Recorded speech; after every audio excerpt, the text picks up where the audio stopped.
Hello, I'm Eagle Gardens 1 on Instagram, and this is fucking talking shit with Eagle, episode 665. Hopefully, you guys have had a great hump day. I've had a pretty good day myself. I've got a pleasure to introduce somebody I got to somewhat meet the other day at Mendo and the Mitten. Cousin Nikolai, how you doing, my friend? You want to tell us how you're doing and where they can find you? Hello, my friends. Thank you. Thank you for inviting me, the Eagle One Gardener. I am new to scene. Hi, my name is cousin Nikolai. I come from old country to help my cousin build YouTube studio in basement. Yes, my friends, it's true. I come because the black market cannabis industry is not so safe in old country. And cousin bring me to help him do behind scenes content for his video and production company here in southeastern Michigan. Yes, my friends, it's true. And I'm getting new to the scene. I'm newbie grower. That's right. I'm learning to grow like a pro from help of guys down at my local grow store. I have to give plug Hydro Pros, where I'm learning to grow like a pro. If you're watching, guys, big shout out to you, of course. Anyhow, I pick up tips and tricks along the way. And because my cousin has this like YouTube studio for his upcoming podcast, I have I have to learn how to work it. So he let me take over things here. And now people are asking me to be like, I don't know, it's like how all the cool kids say, it's like content creator, this thing. I don't know, you do on the gram. So I jump on the gram because the COVID, and I try to create things, and so that's what I'm doing here. And so you can find me on the Instagram as cousin Nikolai with an underscore in between. And also I have new YouTube channel. It's cousin Nikolai. I believe it has underscore as well, but I'm cousin Nikolai. And I'm like on Facebook, but mostly on the Instagram. And I'm learning to do some content and learning how to grow the cannabis. And because I'm very curious about it, and I'm kind of like old school, like nerd. How do you say, like, like cannabis, weed nerd? I don't know. Anyhow, so along my travels, I like introduce people to the cannabis plant, specifically my neighbor, Miss Cash. Yes, it's true, my friend. She is like 91. Is there like, I'm sorry, am I leaving something up on screen for you? I'm sorry, I'm trying to learn. I hope that wasn't up on your screen. It must just be behind mine. I'm behind scenes. You probably don't know what I'm talking about. Anyhow, back to Miss K. So Miss K is like my 91-year-old neighbor here at the cousin's house. And she see the first year go recreational here in Michigan, us bring some plants here. Sorry, I smoked one a little bit too much before I came on. Anyhow, so we had to tell her about it. Do you know what this is, Miss K? This is legalized cannabis. And she's kind of has like a big garden of her own next door. And so she was like enamored by the plant. And so she started asking lots of questions.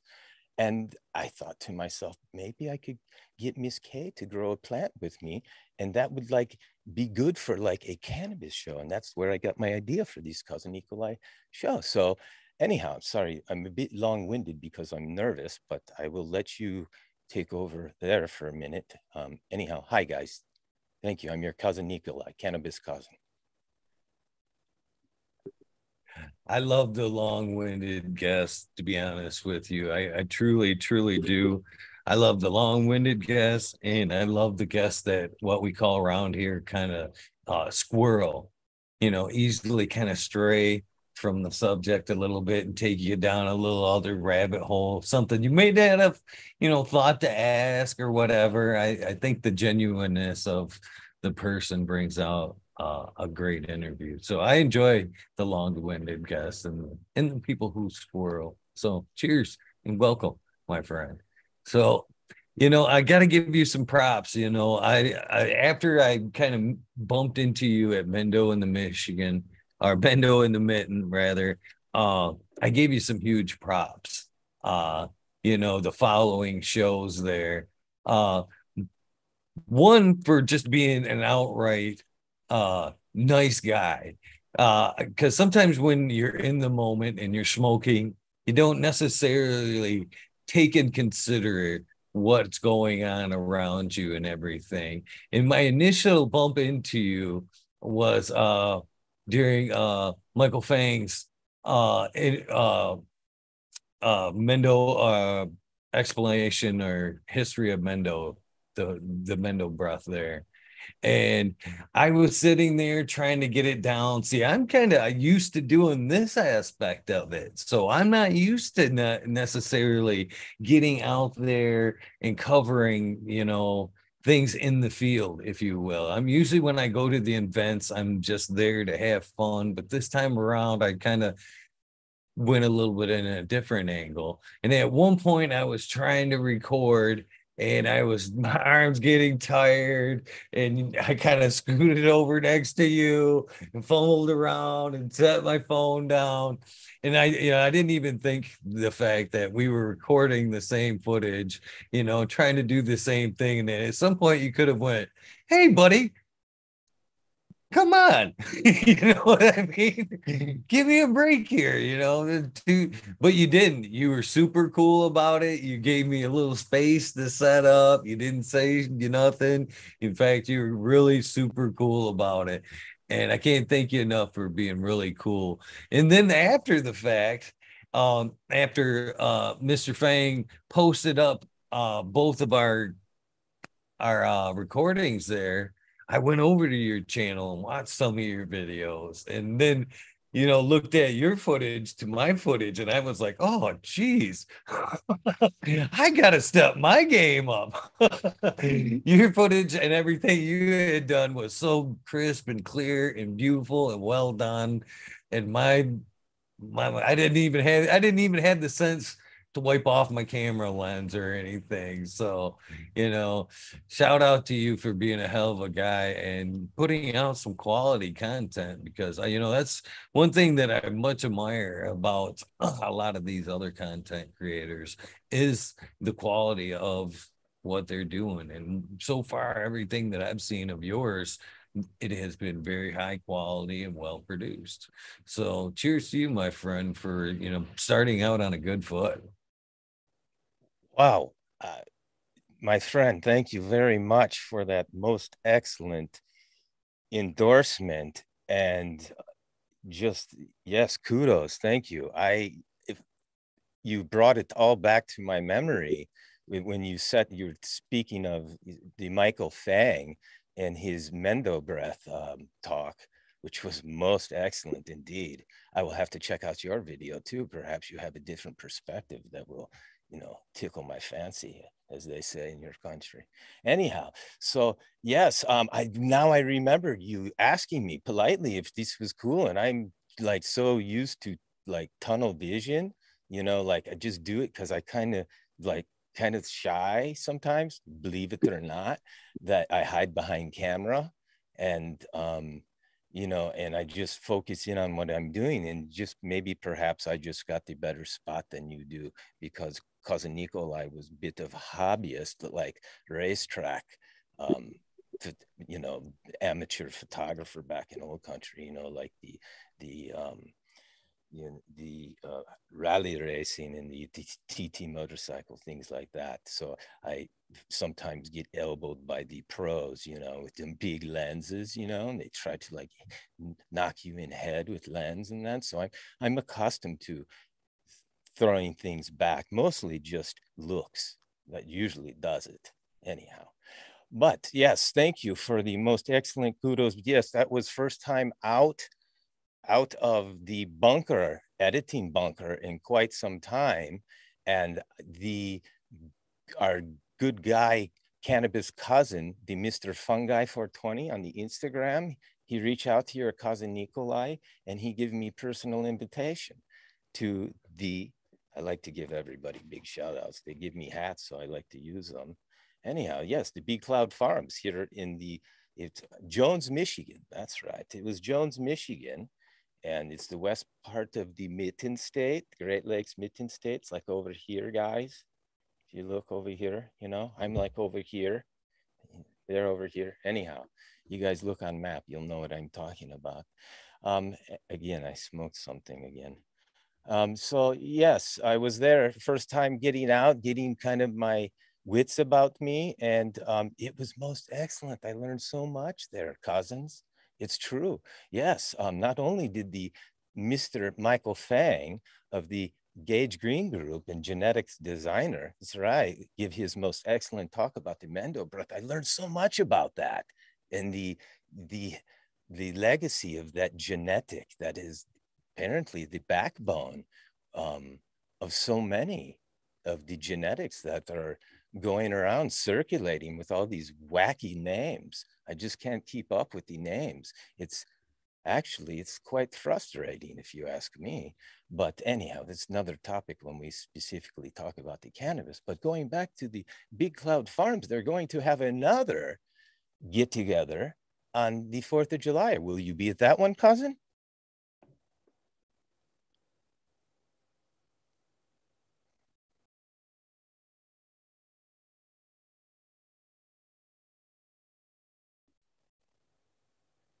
Did you not hear me? The Eagle. Just a little bit of a delay there, my friend. Sorry about that. They are having another event there, the second and third. I'm gonna have to skip out on that one, but I hope to make the one in August, to be honest with you. I believe there's one later in mid-August. I hope to catch that one. Yes, yes, that's my understanding. There will be one in August, but so anyhow, I try to get out more and I will try to circulate more because it was quite much fun. And, especially meeting different people. And look, I had no idea what you did, and forgive me, I did not have much time, cousin, to go and do my research and due diligence. I did make some notes. It's mostly chicken scratch, scribble scrabble, guys, but and I was going to transfer, just in case you ask me some specific questions and that. But anyhow, I did tune in to the episode where you had the Mendo Dope Boys. Yes, yes, them. Yeah, they were at the Big Cloud Farms, Mendo and the Mitten. And I have to say, I hadn't known about them. And one of our other fellow cannabis cousins out here in the Mitten State of Great Lakes, in the northern part, he is the Dave Morgan of Morganja Farms. Yes, it's true. He's up there and he raises the hogs that he feeds his cannabis, the trimmings to. But anyhow, he has been corresponding to me and I see his postings about these Mendo Dope Boys. So I looked into them because I'm trying to keep up with like all the cool kids now that I'm on the gram. And I see that they're, like this hip hop band that like these raps about, the cannabis. And then I listen to their lyrics a little bit more, and I puff one, and I get behind the music, as they say, a little bit more. And I really like them. So when I heard they were going to be at the Mendo and the Mitten, I got quite excited because not only were they there, but the Dave Morgan of Morganja Farms, and I got to see him and the Mr. Fun Guy, and he gave this talk about the the mushroom, the psilocybin, and how they're treating people now with that, right? They're having much success with healing people, not only from the mental issues, but like physical ailments as well. It's good for, I'm hearing, for like the Parkinson's and the Alzheimer's for the elderly, and just people with like mood swings and crankiness, like your cousin Nikolai. And so anyhow, I had been curious about that because, as I told you, I'm curious about cannabis, and this seems to be like the next thing for plant-based medicines. And I'm trying to get. Ooh, I think I just got shot. I'm sorry. Hold on. Ooh, no, I'm so. Anyhow, sorry about that. Something got. I don't know what that was, but anyhow. So yeah, I'm trying to get hip to it all, guys. And so yeah, I learned about the microdosing. You guys know about that? That's another topic some other time, but that's kind of cool too. I like that. So yeah, anyhow, what the hell was it? What were we saying? Go ahead, cousin, take over for now. I'm getting a bit of a cotton mouth now. Hold on, stand by. Kind of continue down the path of the festival there. Yeah, there was a lot of fun things that happened there. That's one of the things that I appreciate about what Michigan's doing especially Big Clouds. Uh, it's because I actually the first taste that we got of like a camping event here in Michigan was up in Luzerne at the Bigfoot event. Was the first one that I know of, and that was a couple years ago. And they, for one reason or another, didn't have it this year.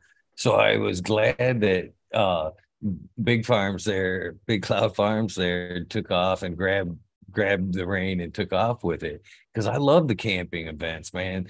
There's so much fun to be had during the day, but when you at night after things die down and everybody's ready to relax a little bit, sit by the fire, it's fucking that's when the fun happens. And in this case, a little bit of the microdosing medicine fire circle there at the event. It was super fun to made for a long weekend, but a great time while I was down there nonetheless. So I did have a lot of fun while I was hanging out down there. And I happened to run into the Morgan Wana. I knew I messed that up and met them.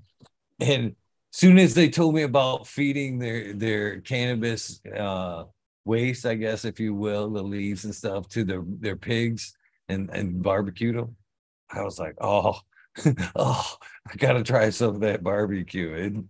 It just one of those things, I guess. I appreciated them meeting them as well. Yes, indeed. He is true, like OG caregiver, the Morganja Farms, the Dave Morgan of Morganja Farms. That's right.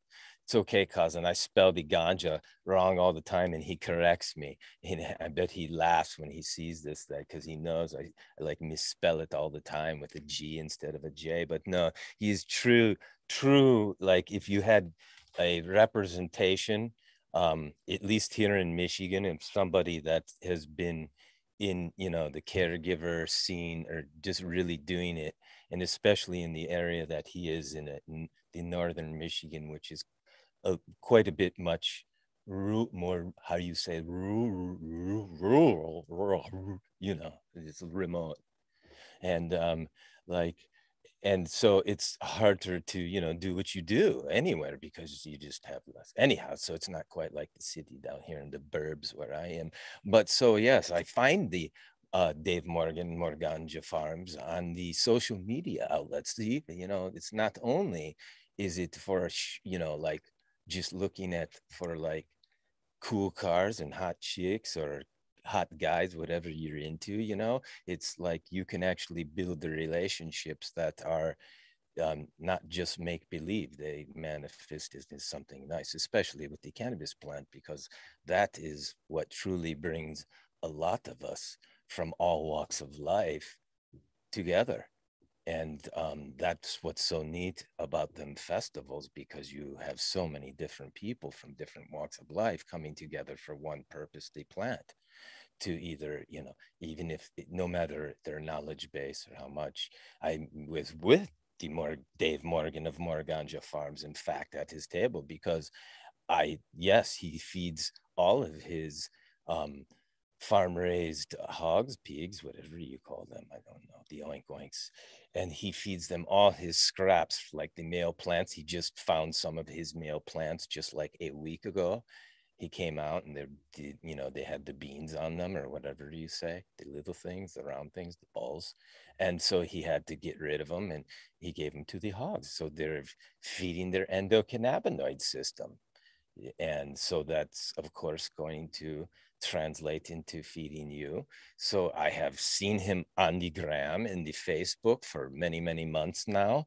And I finally get to go to one of these festivals where he is providing such a wonderful service and quality product, because he's there, and there's how many vendors, maybe 3 4, I don't know, maybe 4 or 5, but it's important for all of them to be there and help feed the people, because your cousin Nikolai spent the night there, and it was so last minute. I did not pack proper cooler, and so I had to rely on the vendors.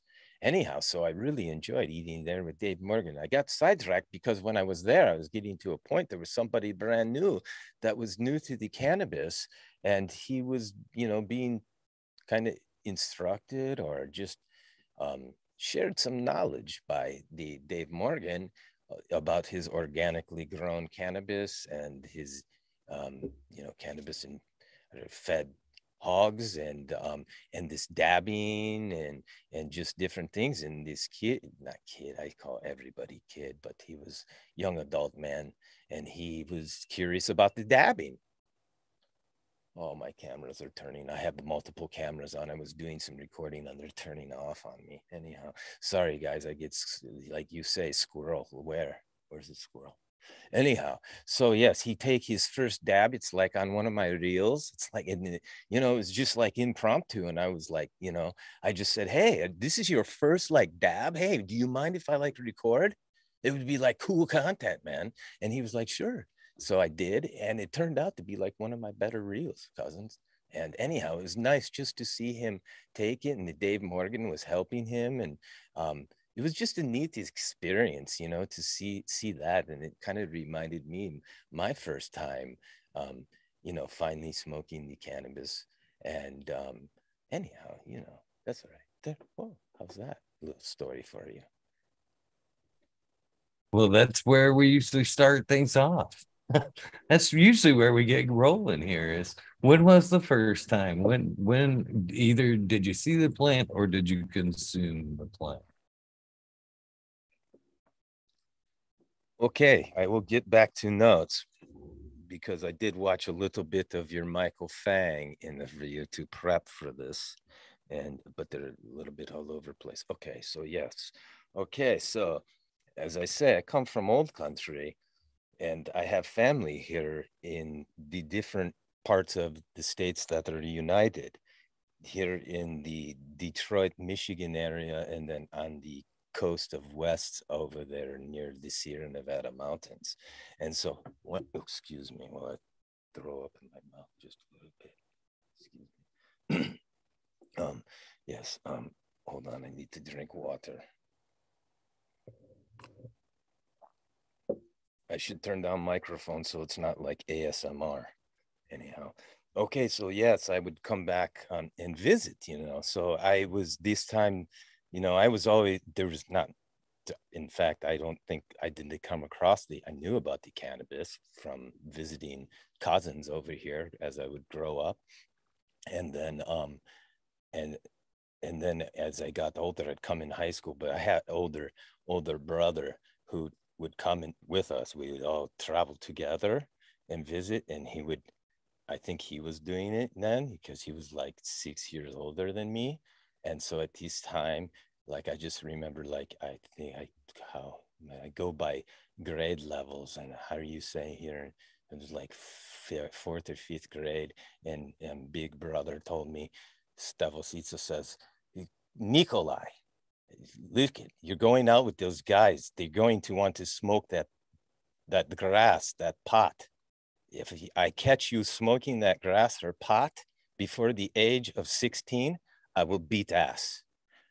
And if you saw my brother Stevositsa and you see me, he's quite much bigger bone than I am. So he carried much validity with his words. So I stayed away from the cannabis, but I had known about it, I had smelt it coming out of the bedrooms of the older cousins when, our parents would go away, and we were there in the Nevada mountains, Sierra. So there was gambling. So they would all go out to gamble, and there was like ski resorts. They were a bit. I wouldn't say they were like rich family, but they were certainly more the privileged family, especially coming from old country. Anyhow, I'd get to use cousins' hand-me-down skis and go skiing. But anyhow, so as I grew older, I came back to one time in the winter time to go skiing, and I was now fast forward. I was like, I believe it. I would think it was like 19. Yes, it was 19. I will date myself. It's 1986, and your cousin Nikolai is 16 years old. That's right. And there's big party of cousins, high school friends. So now we were like 16 and like all the girl and all the parties. And I just couldn't wait to get there from old country and have fun. And now I'm 16. So, cousin Nikolai is looking for a little bit of anything fun, like big brother will not give ass beating if so I'm looking forward to this party and just enjoying whatever, you know, we go motorcycle riding the earlier that day, and one of the other kids from the school, he's got a real cool house, like overlooks the lake, and the parents are away, probably gambling, and he has party. And so I just remember going there feeling very awkward as usual. And there's like some other awkward kid sitting there too. And we were like watching that MTV that was real popular back then, back before they turned it into all them silly shows. But so yeah, at one point everybody was upstairs and I was thinking to myself, it's not fun. It's like, I feel left out. And so I think at one point cousin came down and he said, cousin, come on up here. So of course I ran upstairs and they had let me into the room and they were playing the music and everybody was in there, and they were smoking and they had this big bong. It was like one of them big silly tall ones where you like had to stand on like the bed or a stool to get up on it. Anyhow, they said, let's give cousin Nikolai bong hits. And I like, bong hits. What is this thing? This test tube? What is this thing? I thought you had like cigarette thing. And so they're like, no, hey, let's make cousin Nikolai smoke bong hits. So apparently they were talking about, and I had no knowledge at the time of this, but I will make a reference now, and I'm sure most of you veterans of the cannabis will know, but yeah, they make mention of this county of Humboldt's, and that somebody's brother is like working with the growers or something, and he has the some skunk, I don't know number. I just remember they say skunk, right? True skunk, I don't know. But so they pierced the bag because it was like sealed or something special, like vacuum sealed, and I just remember it go piff, just a little bit. And then all of a sudden, the whole room smelled like I only described like fresh cut grass, but something different. Anyhow, so then they pack it into the bong.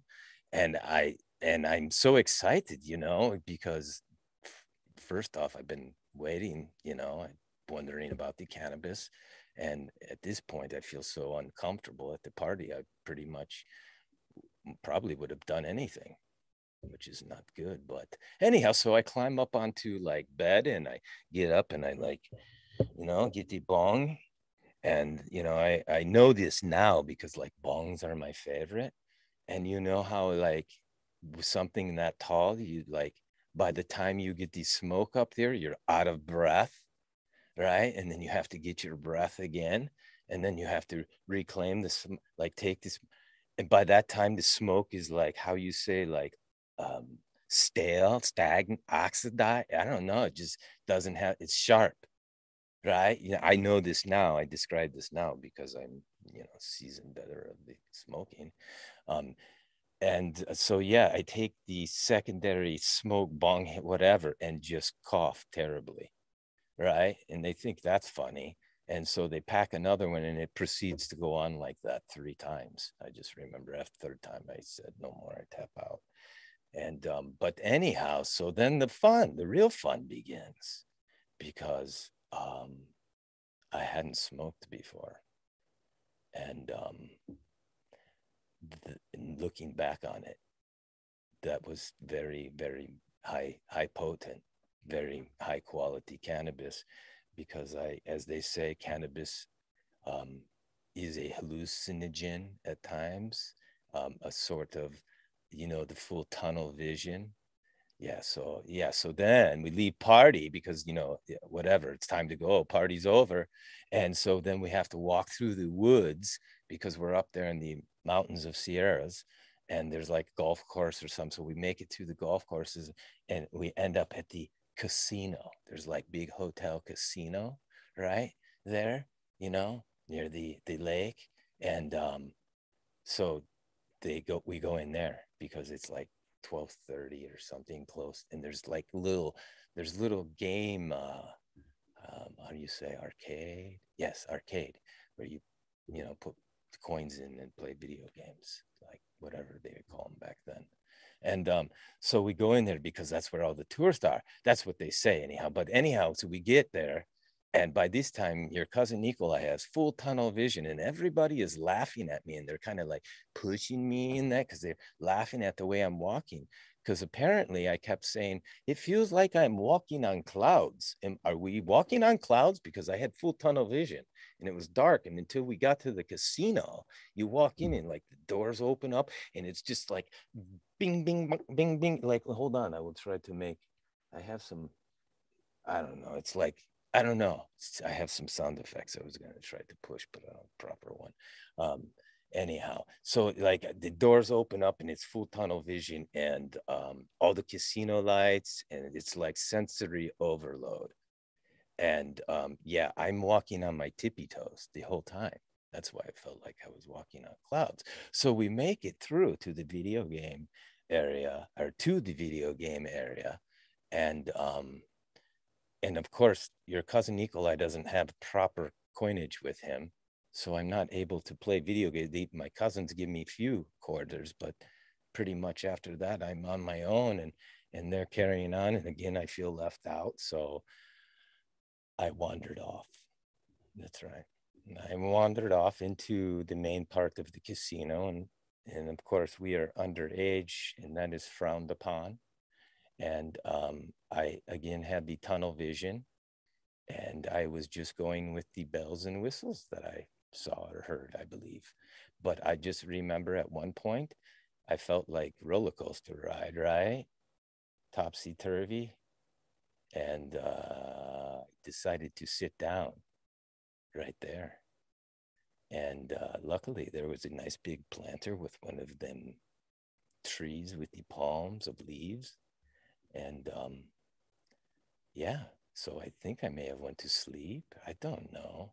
But at one point, somebody was tapping me on shoulder, and the tapping then turned into straight up grabbing me by my collar, and it was security.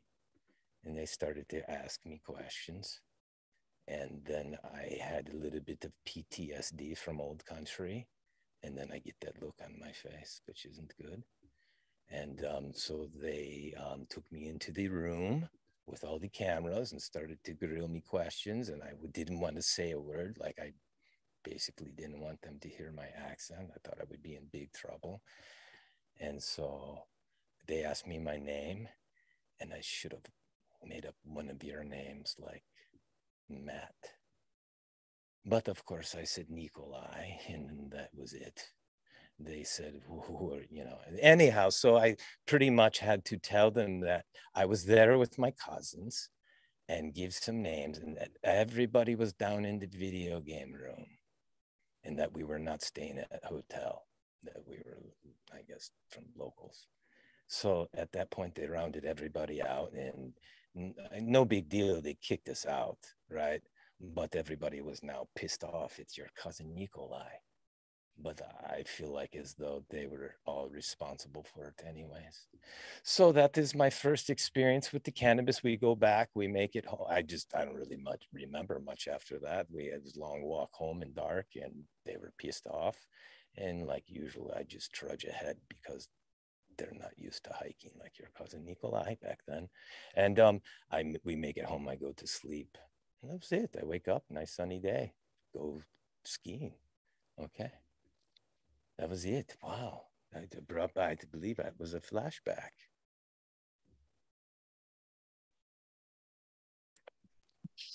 I love it. I love it. It's a great, great first story there.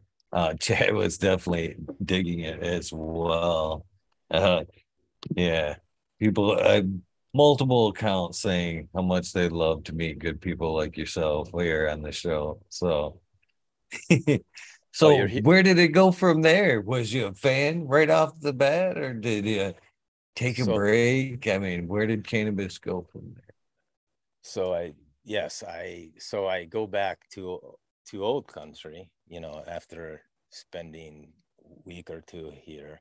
And then That's it. It's not much come across. We drink. That's what we do. We drink. We smoke cigarettes and fight. Anyhow, but just kidding. But that's usually what happens when you're drinking. You know, and then the car rides. But anyhow, so yes, I get to I'm always curious about the cannabis because um the older cousin that was my brother Devil Seats' age, th- they were involved with the cannabis industry. And so when we would come back again the next year, there would be some more of that around. And I got a hold of that summer one of the High Times magazines from back then. And I believe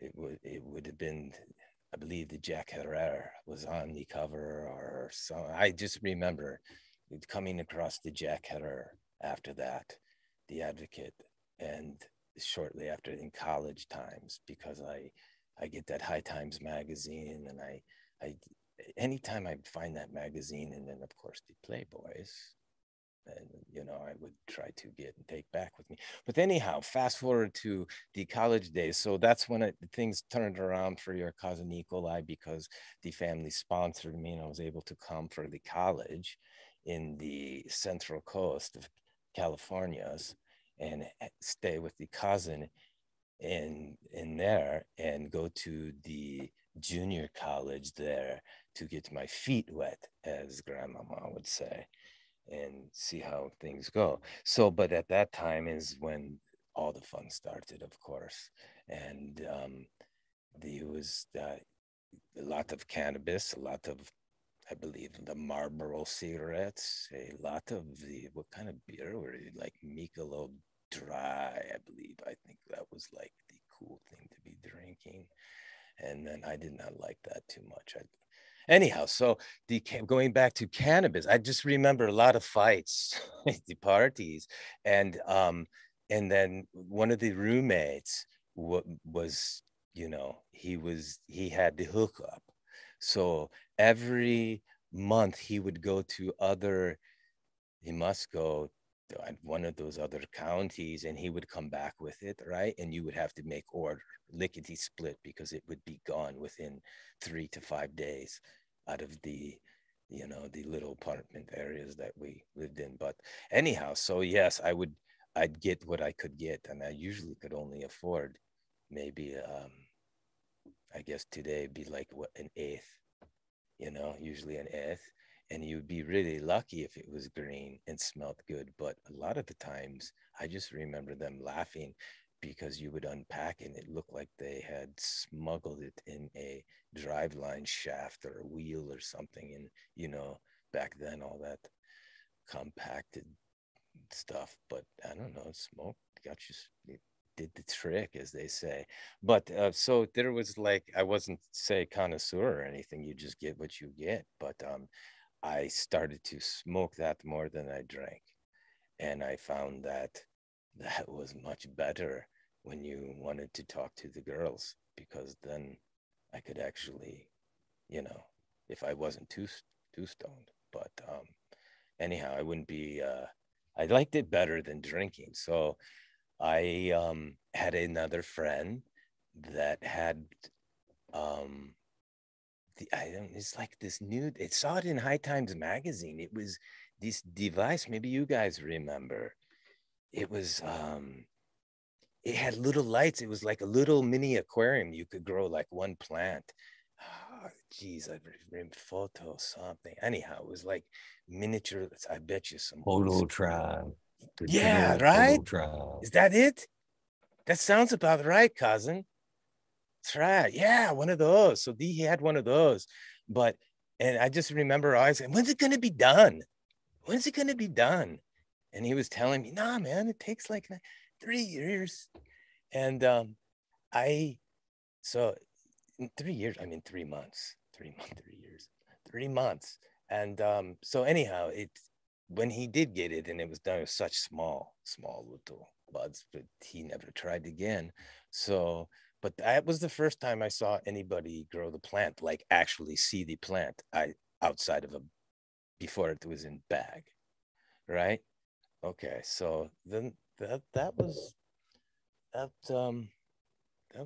that was fun time. Oh, yes, but I have a good story. Oh, yeah, I wrote some notes down so I would have things to talk about, and because I well, I don't like to. I just do. I ramble on, and sometimes, like you say, like squirrel, I'll go in different directions. So my scribble scrabble here, try to keep it on topic for your listeners.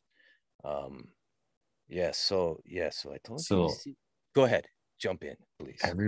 everybody's loving this so far, by the way. Again, I told you that earlier. But What did? so back to the Phototron.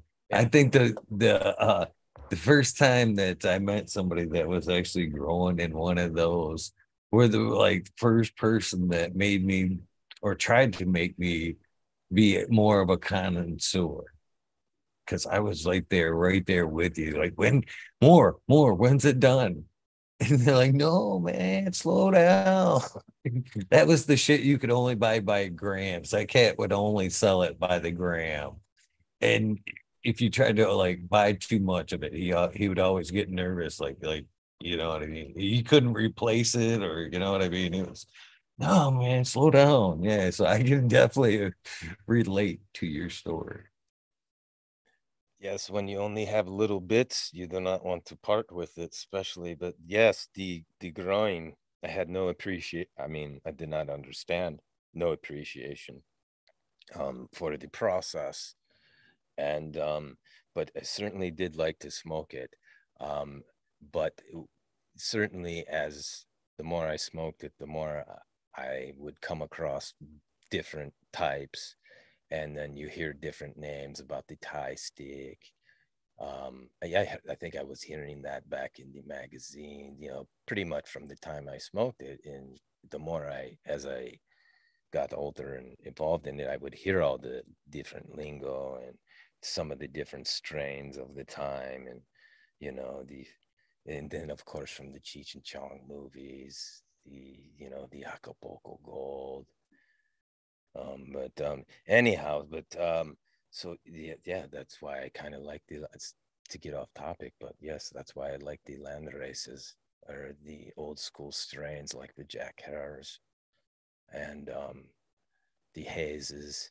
Now it's like all these fruity names, different names. I can't keep up. I need to do research. But anyhow, let's go back to college. I have this list I must check off. I have a bit of the OCD. And so, yeah, so I told you I visited when I was 16, the hotel, casino, tunnel vision. Okay, so, oh, yes, also, yes, I forgot. Oh, this go back to 16. Let's go back. Let's rewind it. We'll go back because I had other story because I had other cousins here in the city of motors, right? In the mitten state of the Great Lakes. That's right. I would come back and visit those cousins as well. So your cousin Nikolai had very broad eye openers or perspectives from the West Coast, and I guess the here in the getting ready near the East Coast, Midwest. What did you say here? But it's quite a bit different here in the city of motors than it is up there in the mountains of Sierras. And so your cousin Nikolai um, was into the smoking, that one winter, and then came back the previous summer and spent the summer with the cousins here in the Detroit area. And I do mean Detroit, the proper area, old school neighborhoods where all the family lived. Um, and it was such good times back then because they would have big block parties. You did not have all this angst. I mean, there was problems, but there wasn't any, I don't know. It just wasn't the same. It just seemed like such good times. Your cousin Nikolai come from remote areas and visit up in the mountain, no cities, but to come to the city and everybody's doing stuff down there by the river and the ball games, and my cousins here are hooked up. It was just so much fun. the queen of dairies, you know, to go get what you call the sauce serve, you know, the ice cream. And but anyhow, I reminisce. So yeah, so one night we're going to party. And of course, I don't really like to drink too much. I will, but it's like it's so hard to get buzz. You have to drink so much because they buy cheap beer. I prefer to steal grandmama's vodka, and then but you can't fill up with water, she catches on. So anyhow, so yeah, so I encourage one of the cousin's friends that is questionable in his behaviors, and I enlist him to, how you say, score some of the and I was trying to do it all sly to him, like, so I didn't like out myself. And I was like, hey man, like yeah, you, so you like partying, right? You're drinking, and you ever do you ever smoke any? You smoke? And before I could say, he was what you want a cigarette? It was like, no, like one of them funny ones, you know, like wacky tobacco. Oh, reefer. And he knew what was up, and he was like, oh, hey. And it was like he was going to tell. I was like, no, no, no, don't tell everybody. Shh, shh, because I want, you know, I didn't want to get, I didn't know who would be cool if I smoke and get paranoid. It'd be really problem. But so anyhow, this guy, he score, he get it for me, and then we go to this party, right? And it's so by the time I don't know, I go to the party, and I'm like, where's this guy? Like, you know, we don't have phones, none of that shit. Right? You know, it's like waiting. It's like sun smoke signals. I don't know. Listen for sound of exhaust coming down the street, then you know he's nearby. Um, and so finally show up, and it's like wrapped in. You know what it was at that point? It must have been like that, like cigarette wrap package, and they have it all sealed. You don't even know what you get. Trying to get it open, and I'm at this party, right? And I was like, so did he give you papers? Do you have papers? And no. So I remember from like one of cousin's friends, they make like pipe out of tin can, you know, smash, make poke holes, right? And anyhow, so I get beer can. I go into the. It's like big process because then I got to go ask for. What do you want to drink now for, cousin? I think I'm thirsty. I just need beer, right? So I get the can. I go into the bathroom and I dump it out, right? And rinsing it out, and like people are knocking on the door. What's taking so long? I'm like, hold on, I've got accident. Um, and then so I'm like making the tin can, right?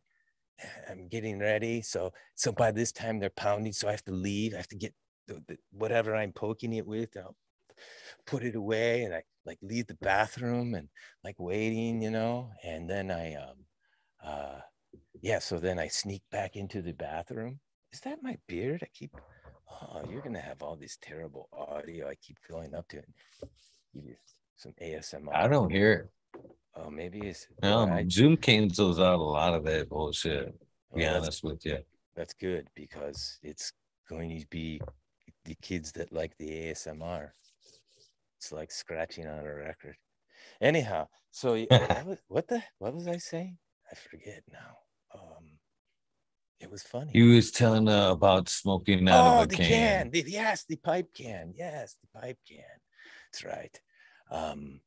Yeah, so I sneak back into bathroom, right? It's like third time I sneak in. So the second time I get the can out, right? I get the stuff out, pick out all the seeds. It's terrible. It's like, is it even grass? You know, it is because I see the seeds. That's the only reason I knew it was so brown, right? So how the kids say these days, swag, swag, swag, swag. I don't know. It's crap. And so Swag. yeah, that's his swag. Yes, swag. I thought I was onto it. So so yes, so third time I go back because I don't know where to go. I can't go outside. Then like, where do you go? I don't know. It's like in the city, somebody else's. There's like real small. The houses are small. The neighborhoods are real back. There's always somebody's dog, right? It's like I'm trying not to bring attention to myself. The house smells like cigarettes, anyways. Fuck it. So I go and I do it, man. I'm I'm oh, so excited, right? So I do it, and it's so harsh, right? I feel up the can, and they're knocking on the door, and I get so nervous that I fucking cough. And then I can't stop coughing because it's so harsh. And then and so because I was trying to like hold it in the blowout window, turn on fan, and then like make stinky in my pants and like spray air freshener or something, right? And no, so so at this point, somebody unlocked the door. You know how you can just get into them, no problem with somebody smart. And one of the tough guys, he got in, and of course they smell it, or actually they see me with the can, and before they could smell the cannabis, they think I'm smoking crack cocaine or something. One of the girls is like, your cousin's smoking crack. I was like, no, it's it's weed. No, it's weed. And at that point, they're like, what the, like my cousin's like pissed that I'm now smoking weed in these people's houses because not too many people smoked, apparently. So, right? They're drinkers. But so, yeah, that was pretty much it. And oh no, that wasn't it. That's right. Good thing I put on list. Do we have more time? Do we? Oh, that's right. Your show goes to like 4:20 in the morning. Crazy. Anyhow, so so of course everybody's mad at me. And at that point, I was like, you guys buzzkill, I must leave. And they said you can't leave. You don't know where you're at. And I didn't care. I left. And they were right. I didn't know where I was at. I thought I was only like 3 blocks from cousin's house, but apparently it was 3 blocks after you drove like 3 miles into the other section of city past the cemetery and the other main drag. So everything looked same to me, and the street name was the same, but it was like I said, maybe not 3 miles, but it seemed like it when I started walking. And I was going the wrong direction anyways when they were coming to look for me. And it was quite late.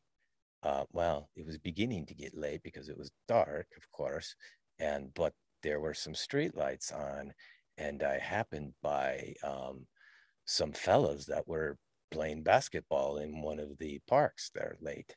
And I must have caught their attention. I don't know why, but they proceeded to ask me questions, and one of them was quite aggressive.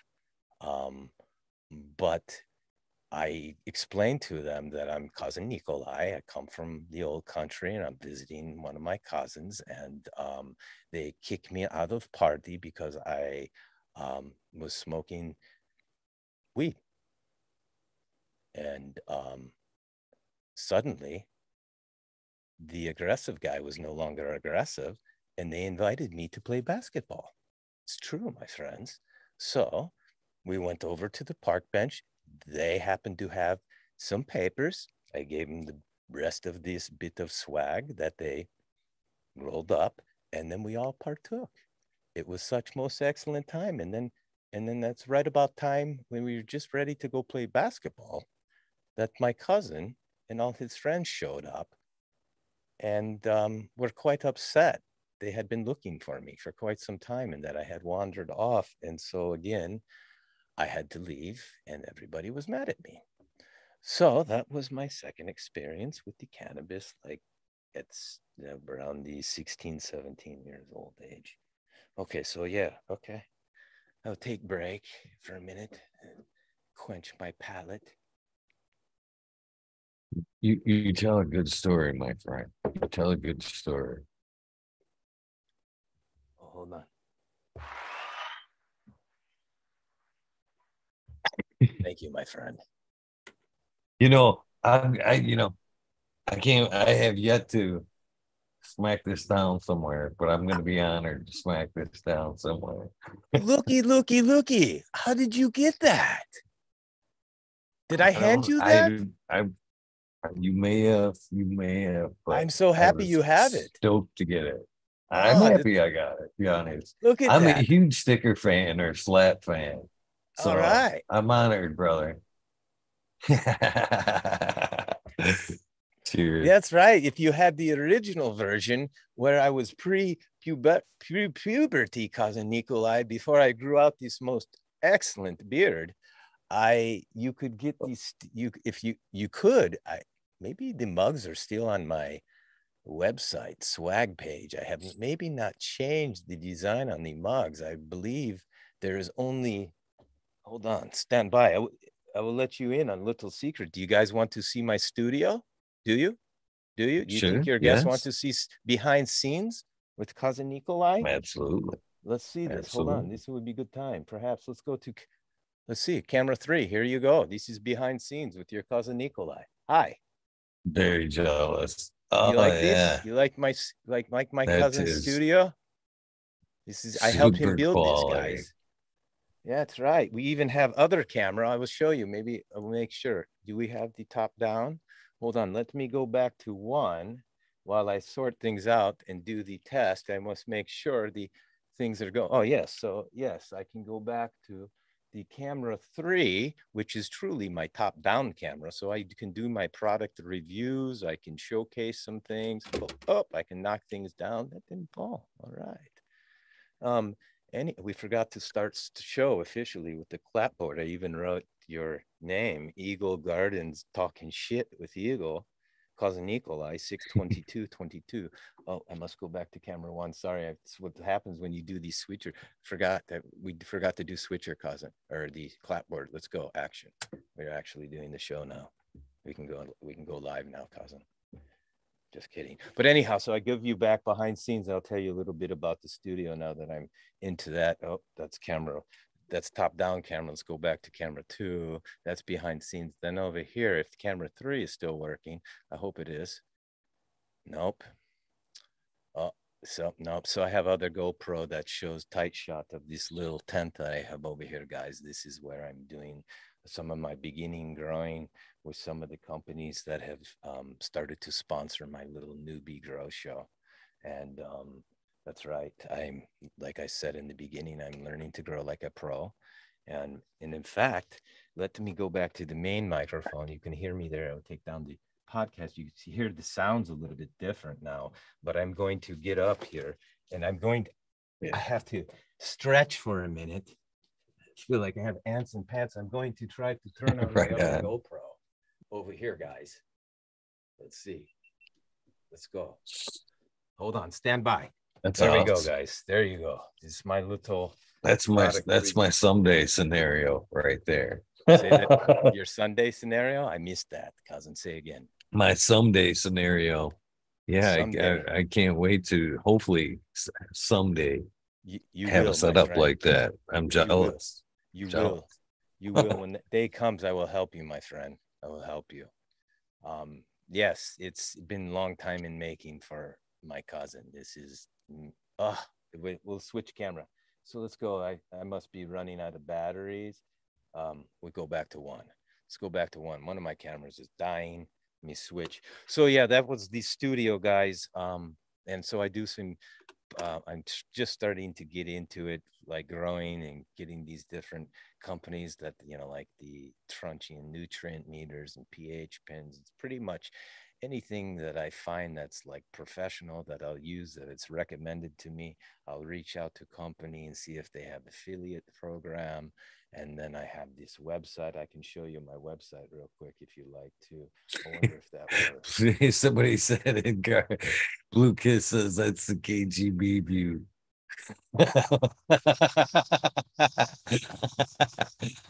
I like you. I uh, like you. That's right. So if we were to go to, how do we do this? I don't know how to work all this yet. So I'll put you down here. I'll do that. Oh, where did you, oh man, I'll try this, try this. Where did it go? Oh, here it is, guys. Stand by.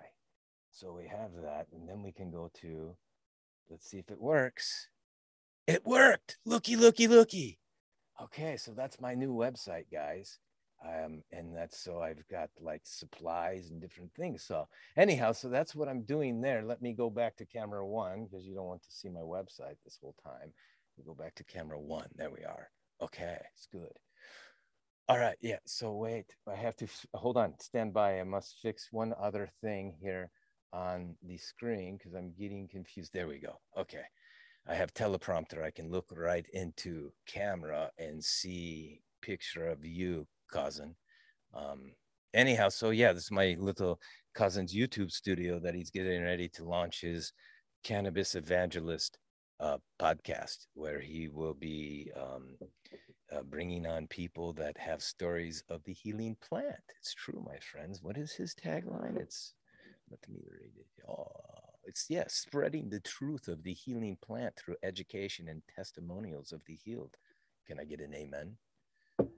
Anyhow, so yes, that's his little brand that he's been working on, and he has spent some time building this out, and he wanted me to help him, and I do behind scenes content for him, and some of his cannabis clients asked me to do some um, content behind scenes, and so I have to learn how to work all this to help him with his podcast. So this is just like test run, but I'm really not allowed to show you what the set really looks like without the green screen. So stay tuned for his podcast, or maybe if I get big sponsor and monetize, he will see the validity in what I'm doing and allow me to have like full access privilege in his little fancy studio here. Anyhow, that's what I tell him is like, you don't have to be so like, everything. Anyhow, I think he thinks I'm a bit silly, whatever. No, no. And I will Anyhow, give you that amen. I will give you that amen. Because there is a lot of power of healing in this plant, to be honest with you. I've said it for a long time, a very long time, that, the cannabis plant or the cannabis as itself is a powerful medicine. There's a lot of things that can be driven from it and be great medicine. But I think the most powerful part of cannabis as a medicine is the cultivation side, to be honest with you. You know, that there's a huge healing power in growing the plant that not only there's just something about it. It kind of heals the soul. And as you know, you learn more and more about the plant organics, you tend to learn more and more about yourself. You know what I mean? It's kind of a parallel journey and a very powerful one. And if it's your medicine at the end of that, there's something very strong about just when you're in that time of need and you're sick or handicap or whatever, and you can't, one of the most crippling things about an illness or an injury is just having to the realization of saying I can't. You know what I mean? That is, I when I raise my kids, that in my opinion, it's one of the ugliest things you can say. You know what I mean? I can't. That's so untrue. You can do anything. You just don't want to, or you don't want to learn to, or you don't want to put the effort into it. But to say I can, in most cases, is 100% wrong. And when you're in that situation and you're used to being able to provide for yourself, and you're in a situation where you have to reflect and really say, well, I can't. But if you can, produce a medicine that is already working for you and you do it yourself, now you have an I can. And I can, just saying it kind of just puts a chill, uplifting feeling as you say it. So there's something very powerful about the cultivation side. it's true, my friend. Absolutely. The what you speak of, the healing properties of growing the plant, or just the peacefulness of it, it's what many people describe when they speak of gardening, right? A lot of people like to garden. The Miss K, for example, is next door, and it is true, a body in state of perpetual motion is a body that will sustain itself. It will keep up with, it will try to keep up with what you're trying to do, right? Just like it will do what you put into it, right? It will give you back that.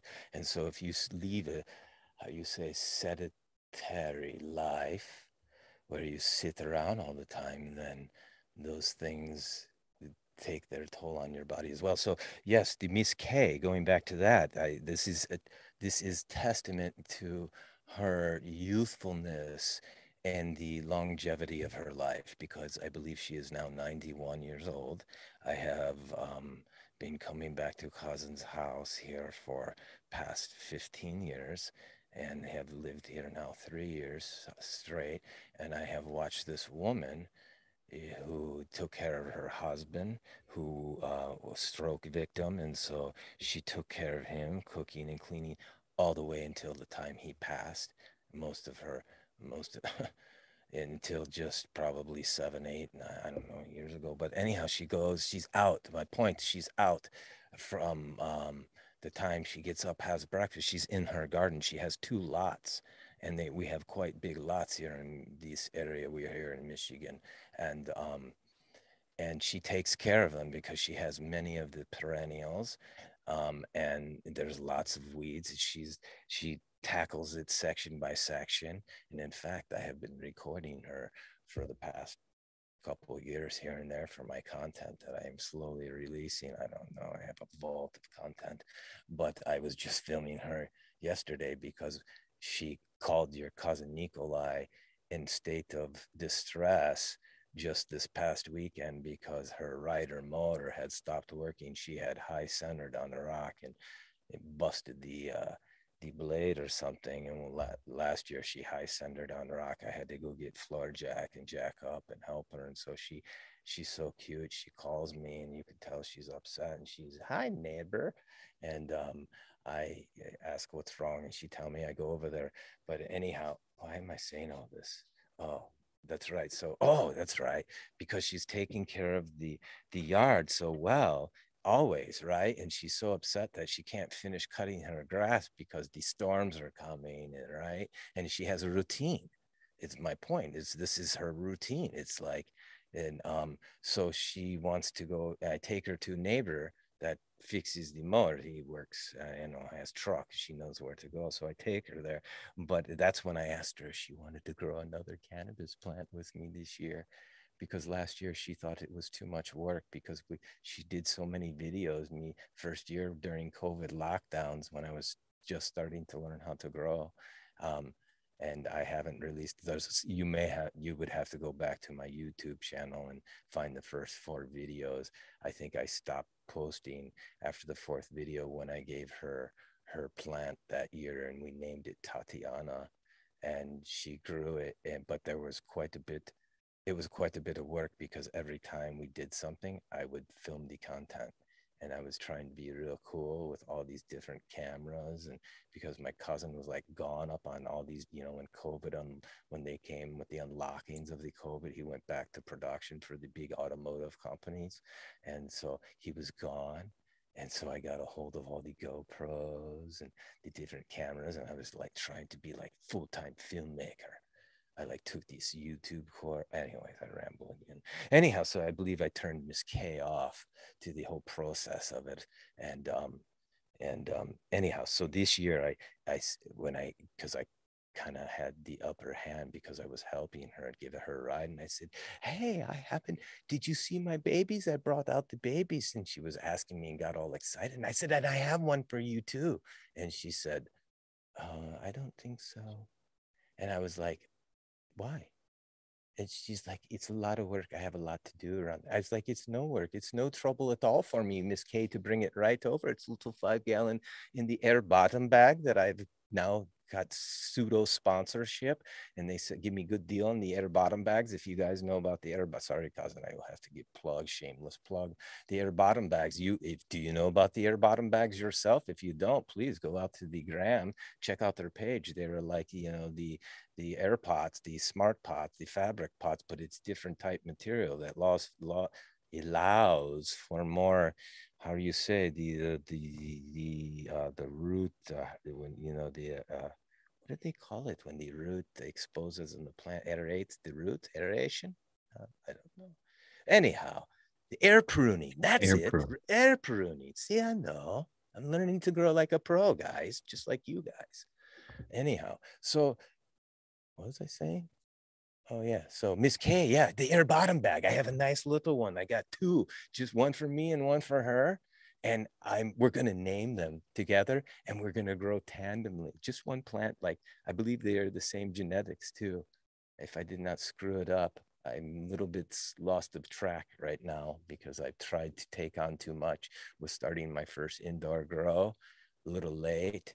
And it was so late, it gets getting hot in basement. So I said, well, I'm not going to continue the indoor grow intense and fight the, how you say, VPD, the variable pressure deficits, right? And so I take them outside. I harden them a bit, for a week. Oops, oops. Okay, show's over. I gotta go. Just kidding. Just kidding. Oh, I'll take this down now too. All right. That's right. That was like visual element piece for you. I don't know. Cousin left it there. I didn't want to touch it. Now he's going to know I was down here recording with you and ask me questions and make sure that I was using the green screen. It's Okay. not going to So be a let's, Step Brothers incident, is it? yeah. Yes. You see the movie Step Brothers where I have he seen the, knows by the like, drumsticks. right. Yes. That's like, I love the Pharaoh of Wills, Will Ferrell. Yes. I love that. That movie. And I must have watched Old School like 100 times. It's like favorite. Anyhow, yeah, these stepbrothers, yes, that's funny. That yes, totally. Like, yes, that's pretty much me and we're same age. And anyhow, we're pretty much like the same, but different. Anyhow, so I said that again. What was I doing? Was so did I let me check my checklist. But we told the 60, oh, college story. If I remember right, you were telling me about the neighbor and her Oh yeah. new pot there. Yeah, so Miss K Huh? is going to get the air bottom bag pot. Okay, yeah, and we're going to grow cannabis. Oh, we're going back to circle. Let's circle it back. Let's reel it back in. The squirrel's gone now, and I'm here. Um, you were saying how it was therapeutic to grow, and I made a reference to the gardening and Miss K being so youthful because that's what she does every day, and and that's part of her routine and that keeps her in a perpetual state of motion and active, um, and and so when you start to grow something more specifically like roses, I use that as a reference for like the mainstream because I am trying to really in my circle of network here amongst family and some of the friends of the family that I now circulate with.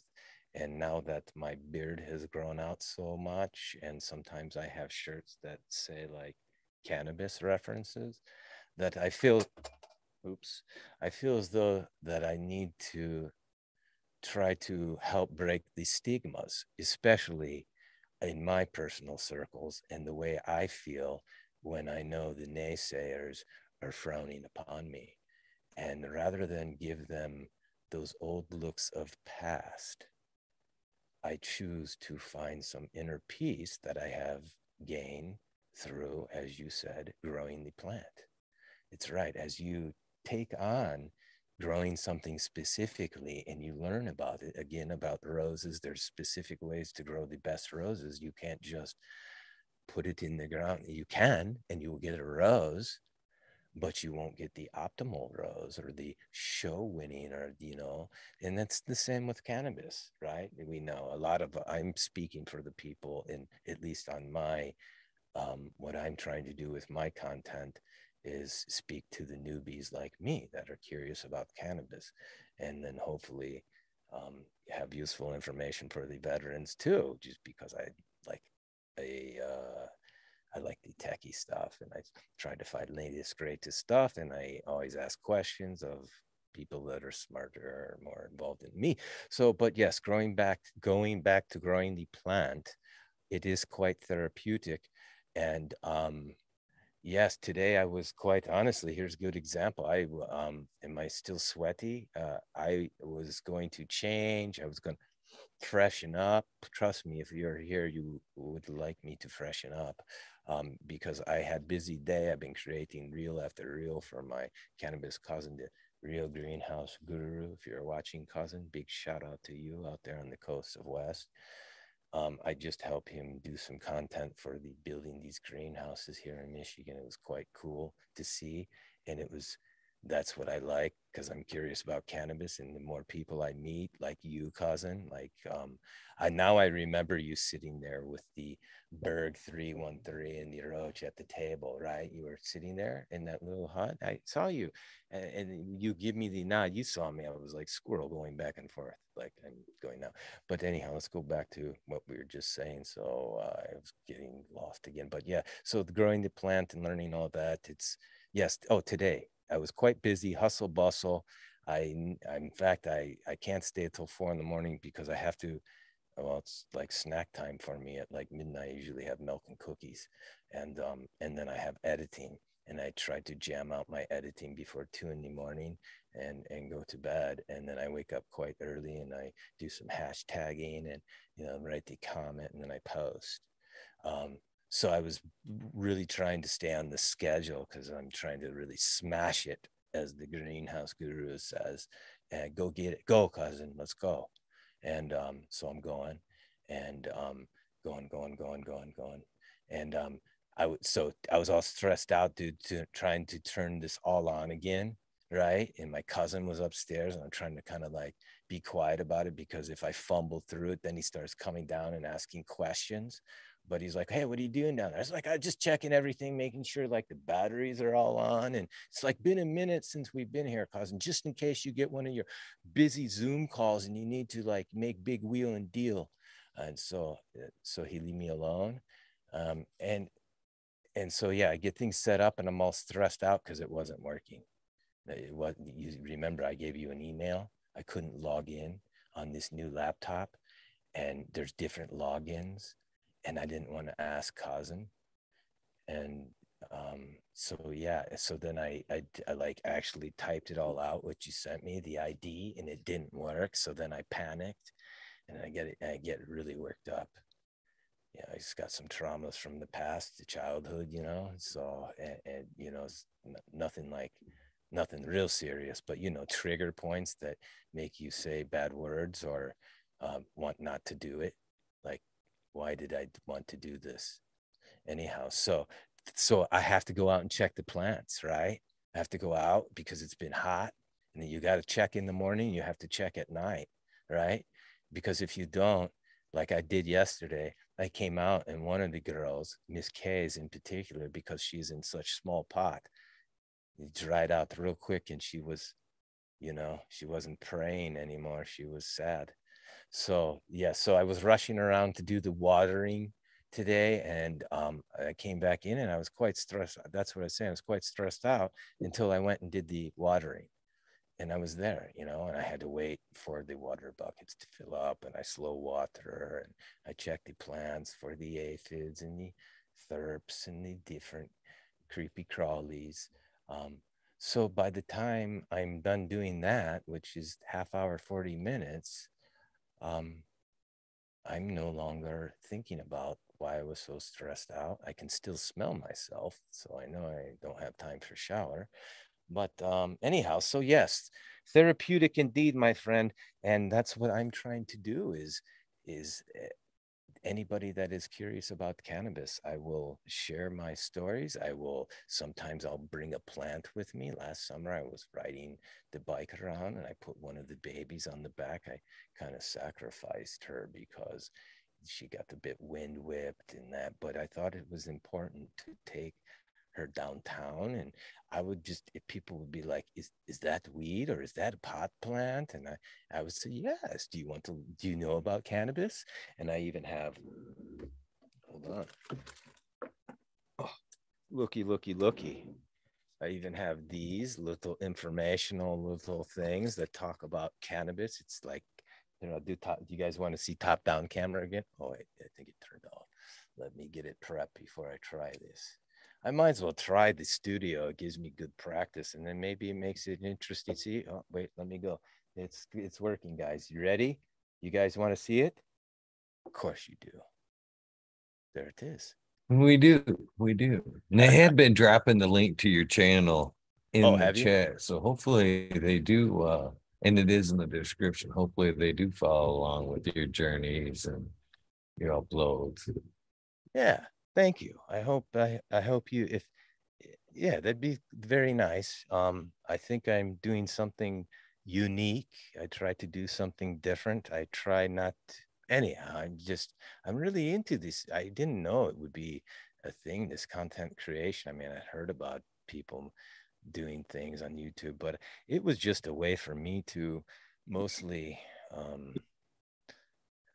branch out and learn about cannabis. But where else can you find I mean, the internet, of course, the Google searches, but like you see so many different growers on Instagram. I see you have some tents behind you, and then you get to see some of those commercial growers with their big warehouses, and some of them are better than others, or just, some of them are big and small. It's just, and if you're into the cannabis like me, I now, after all these years, I really am into it, and it became legal here. And so now there's so much information around and different people trying different things. So yeah, I'm doing the top down camera for too long. Let me just talk about this. So yes, the cannabis 101, the dosing medical marijuana, the cannabinoids and terpenes. So yes, these are like little charts. I find them like on Amazon or something, that maybe I have descriptions, but it talks about the minor cannabinoids, the major cannabinoids, the terpenes, different things. So yes, I carry these around in my little backpack, and I try to have serious conversations about the cannabis with whoever wants to talk to me and listen. So that's one thing. So yeah, that's it. I think I ended that enough for that conversation. We were talking about the healing plant and therapy and stuff. So yeah, that's what my cousin's trying to do on his podcast. Is he's met a, um, a retired nurse from on the social medias, and she had an X-ray from having her back fused, and the X-ray is quite horrifying indeed. So she had her back fused, so they have to um, make quite large incision in your back and then in your front too, to go in both ways and put in the mechanics. So it's quite hard for me to look at X-rays like that. But so I see these posting in my cousin, so I start to follow her too in her journey. And apparently, um, she was born with yeah, how do you congenital scoliosis, and later in life, pretty much had to retire from the nursing because her back was finally so bad. She went through school with the braces, to straight is terrible. Coming, with the full halo and like you could imagine, her story, it brings tear to eye. And so because I talked to her about this, because she would be good. She's going to be good guest for a podcast, because she discovered the CBD. So for 15 years after the surgery, she addicted to the opiates, right? The pain pills, right? And she discovered the CBD because she has service dogs, big Dobermans, to help her, aided her in her walking or stuff. And one of them had one of the growths of cancer on the snout, and she do her research, right? Even in, she's telling me she look up in Cornell University, and the doctor Raphael McCollum, the Israeli doctor, he's the grandfather of the cannabis research in Israel, I believe. I've been studying up on him. So she do and find these studies, and it makes sense to her. She trusted enough to give the CBD a try on the pet of hers, and like many stories you may have heard, the growth comes off and the dog continues its life and passes away, not, maybe a year after of old age. So at that point, she is so addicted to the opiates that they are no longer working, right? They aren't working at the level that they used to. And she's suffering the side effects of that. And she knows better from being a nurse. So she finds this product of CBD. I will not make mention of names, so I'm trying not to be blatant about that sort of like plugging stuff. But she finds a specific brand that's high quality. The specific being that it's high quality CBD ratio, like the concentration levels of the cannabinoids in there are of anyhow stronger strength, right? It's pure, more pure. It's higher content, percentage wise, I believe is what she says. So she takes it, and so long story short, she gets her self off the opiates, and she is managing her pain with, and these are very high doses of CBD, the expensive bottles that are strong milligrams. But she tells your cousin Nikolai, you know how I know it works, Nikolai? Because my pain is in my bones. And she shows X-ray, and these screws are in her vertebrae, and it's no doubt that she's a testimonial. And now later in life, through the CBD and learning about it, now she has begun to occasionally smoke it. I believe she likes to try sometimes the THC edibles, but mostly CBD. And now, as you probably know, that there is now new products coming with 4-to-1 CBG to CBD ratios, and they're finding out that the CBG cannabinoid molecule is actually the precursor to all of them, and much great benefits as well. And she has shared some of these products that she is now networking with, and having story after story of people discovering the products that she is sharing with people along with her story. And they're quite amazing. And there are many of these stories that I'm sure your listeners have heard of, the Charlotte's Web CBD, that story, there's all sorts of them.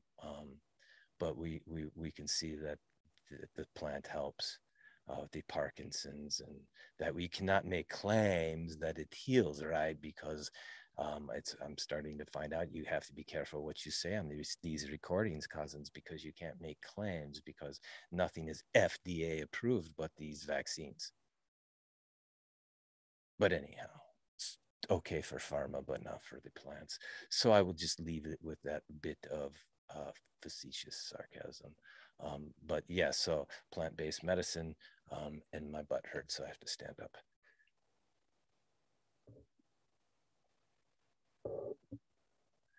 Anyhow, yeah, I don't know. What do we want to segue? I have some other notes. We can segue into something else. I don't know. It's 1:15. What else? What else do you? I have more, but I think it would take us back too far. Well, oh, it's up to you. I feel like I told you I got all night. You're the one. You're the one, my friend, that's got a schedule. I'm on schedule. So far, I'm on schedule, my friend. But it's What? up to you. I mean, there's a lot of things I could take you down the roads of. First and foremost, I'd like to give you a shout out for always supporting Tommy there at the Detroit Nutrients Company there. Great dude right there. I've had him on the show as well. And his water only organics, good shit. You know what I mean? So I appreciate you, supporting him, supporting the community in a lot of ways you do. But my question for you, my friend, is that earlier on you commented about a younger Nikolai with his beard not so mature there. And I couldn't help but wonder, I've got this theory on awesome beards like yourselves there. And I think it deals with organics. It seems like every person that I run across that have that nice big full beard there is deep into organics at one point or another.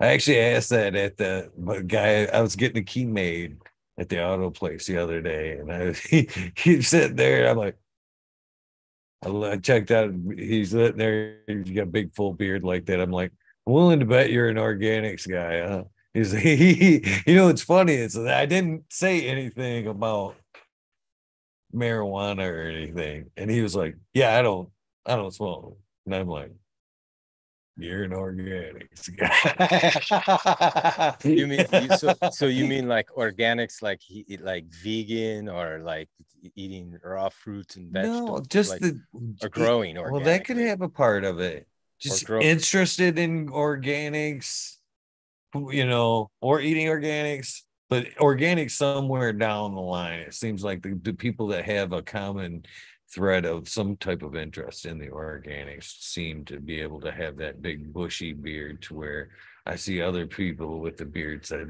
isn't quite as full that, just I seem to never be thought I more could salt grow one. guys. I think, sorry. No, no, yeah, I understand what you're alluding to, is that the maybe it's the hippie, the hippie reference, the that's not quite my thing.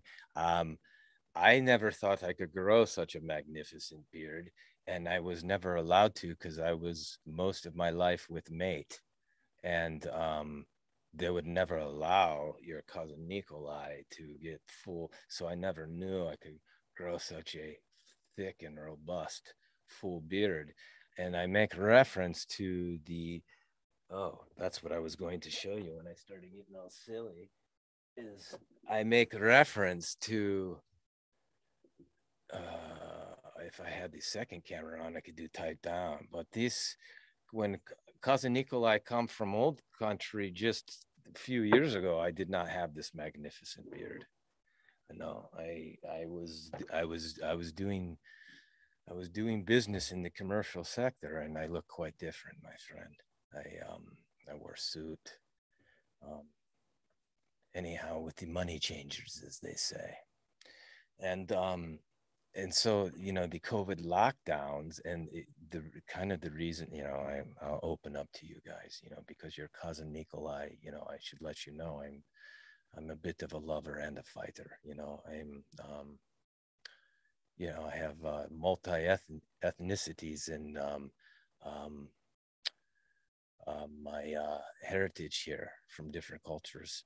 And so I have a little bit of this strong, the Russian, Ukrainian, Serbian, the Slavic side of your cousin Nikolai is very stern and strong and disciplined, but the great aunts and the grandmothers on the other side of the family, the grandmother on the other side of the family here was Greek. So they are quite accustomed to a lot of loving and a lot of harmony in the family. So I'm a bit of a romantic, and I'll admit to you guys, my heart was broken back in old country, and that was part of the reason I came here. So when I did come, I vowed that I would not shave beard until I have mate again. So that's what you get. And yeah, I call it pre-puberty cousin Nikolai, wherever that cup went. This is pre this is pre-puberty cousin Nikolai before he grew out this beard. Anyhow, it's like joke. Try to be funny talk. All right, so yeah, there you have it. But yeah, my heart is broken. I'm just getting to the point where I can laugh at myself and tell you, because I know any of us, yeah, most people understand. It's, yeah, this is my description. As much time as you put into a relationship is as much time as it takes to get over, and I am nearing the end of that, of both that cycles. So anyhow, I digress. So, what else would you like to know about your cousin Well, I'm Nikolai? grateful that your palms aren't as hairy as your beard. Oh, me too, cousin. It's a, it's a good thing. It's never mind. I won't go there. Stop. Good thing I caught myself. Mhm. Cheers, brother. Just kidding. Uh, But yes, the rosy palm, right? so, But I mean, you said when you come here and started growing, I mean, I guess the better question would be, at what point did cannabis become medical for you? I mean, at one point, I think we all start out recreationally and think there's something there, but at one point, I think it does kind of click that it is a medicine. When was that point for you? probably in my mid 20s.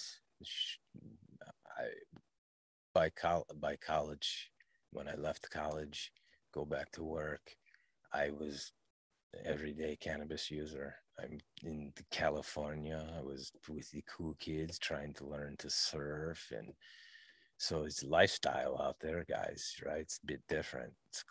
It's the westernmost part of civilization. It really is. It's like, that's where everybody, it's like that.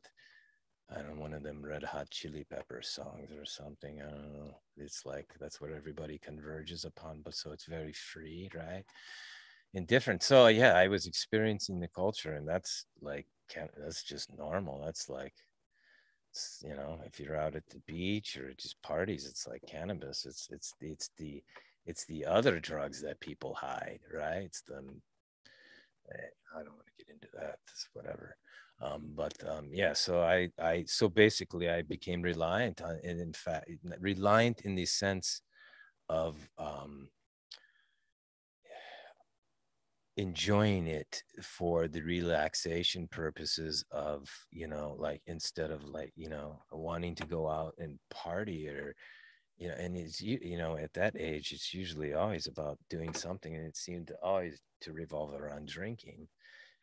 But the cannabis was just so mellow. And then you could do it anywhere, anytime. And, just one puff, a tune up, as I like to say, a little tune up. And and you could be discreet about it. That's why I always like pipes or bongs. I never really liked the the joints. It's always, stop and roll, and then the too much smoke, the excess smoke, and then it's on your fingers and you can't get rid of it. It's a bust. You're like a grandmama would, or auntie rather, the aunties here. If I was, it's a bust anyhow. So I grew accustomed to having pipes, and anyhow I have topic for that too. So yes, college. Oh, this is, yeah, well, college is where I really truly started to become connoisseur, and I will, that's good because that will segue right into this on the checklist. So yes, in college I have a cannabis cousin friend, a friend. I call everybody as my cannabis cousin. If you smoke, if you're into the cannabis, you're my cousin. I'm your cousin Nikolai, the cannabis cousin.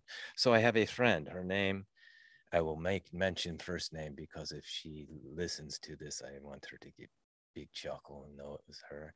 But my cannabis cousin Jill, if you're ever listening and watching, remember that one time when we went up to the Frisco of San Fran's, and then we went up to the legendary head shop, and specifically because we were going to get new bong for your cousin Nikolai, because um, I, this was like pre-glass. I had like them, like plastic acrylic ones, right? They were never really that good when tried to clean. Anyhow, so I was, trying to get hip to it all because I mean, like getting older now, and so we're going to get a bong. I don't know if you know about it. You're from Michigan, so you wouldn't, but I'm sure there are some, perhaps you have some listeners.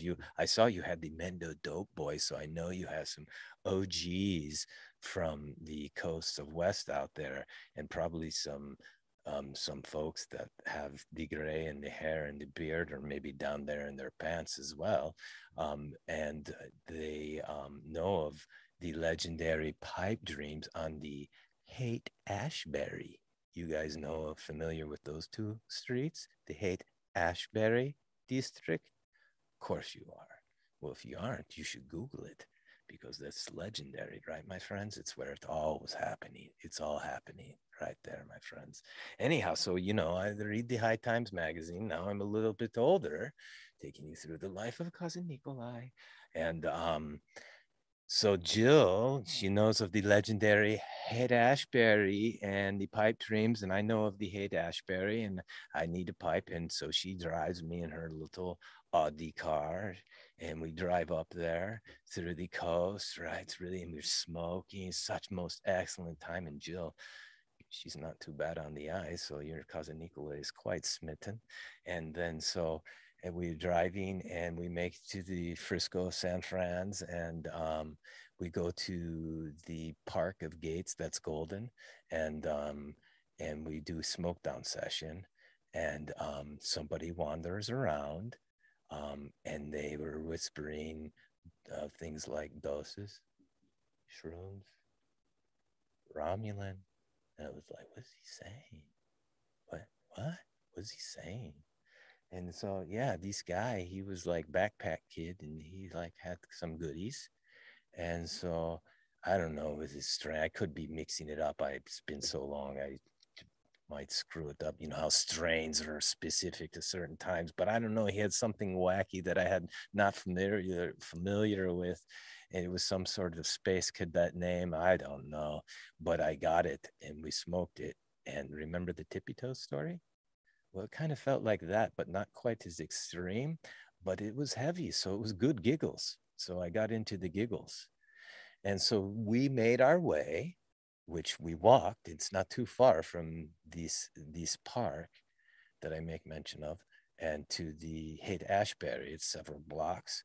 So we have most excellent walk, people watching and talking. And I oh yeah, so we get to the pipe dreams. Um, and I'm picking out the bong, and the gal behind the counter that's working there that barely paid me any attention when I was asking too many questions. I don't know.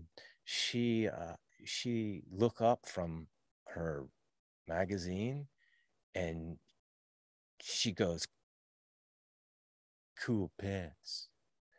And I happen to be into like skateboarding and stuff, and I had some wacky pants on. Like I believe they could have been pajamas that I was just wearing as pants. They had some sort of, I don't know, pattern or character. I don't remember, but she liked them. And I, at that time, this is what I'm getting into on the checklist. You guys, this is bring it back. Are you guys familiar with the prototype?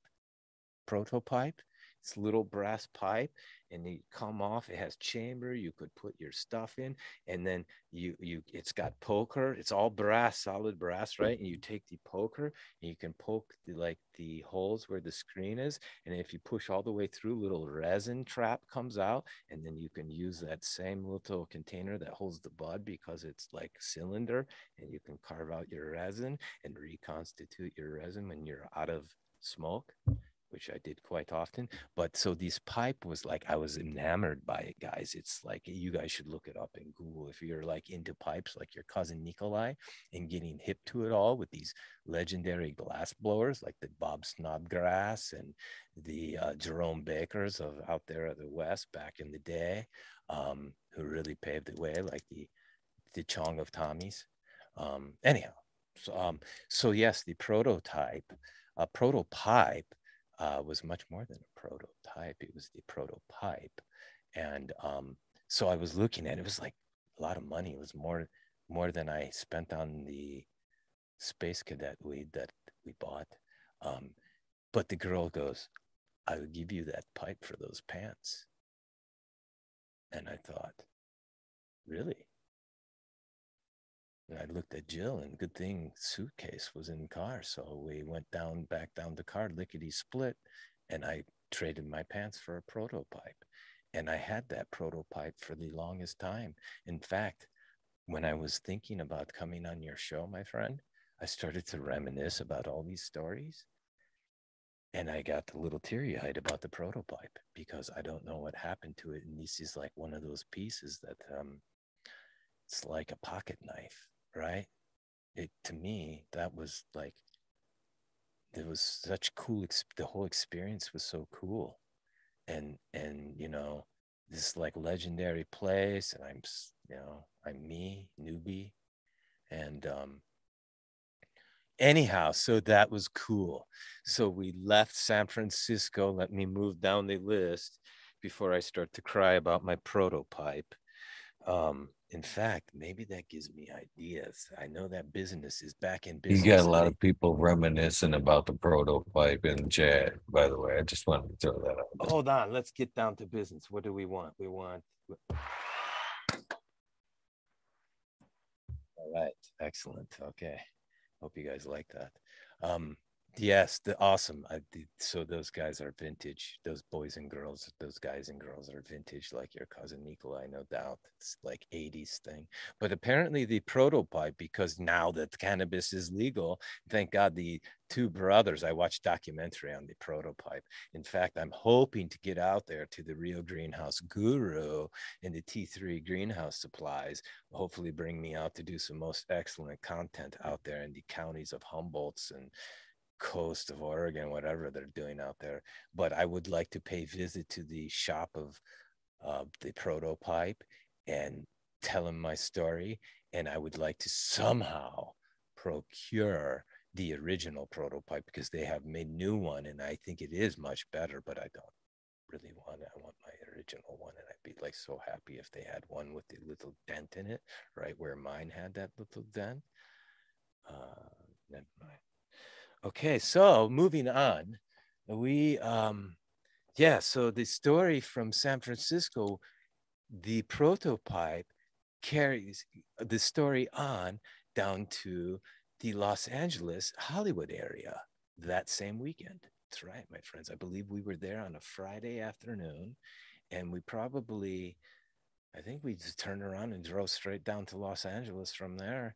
And because we had a friend that was, this might date me, this friend in Dancer, she was a girl, right? She was in, I believe she was in Dancer for that show that was popular back in time. He's Living Color or something. He's those brothers, the Wayans, right? It's like they have show. It's like where Jim Carrey came from and all that, right?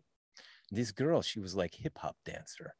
And anyhow, like, so we go to like this club in like Hollywood where they're all going after the show. It's like, and it's like, this is now like 1989, 90, 89. I don't know, but So I think it's in the show.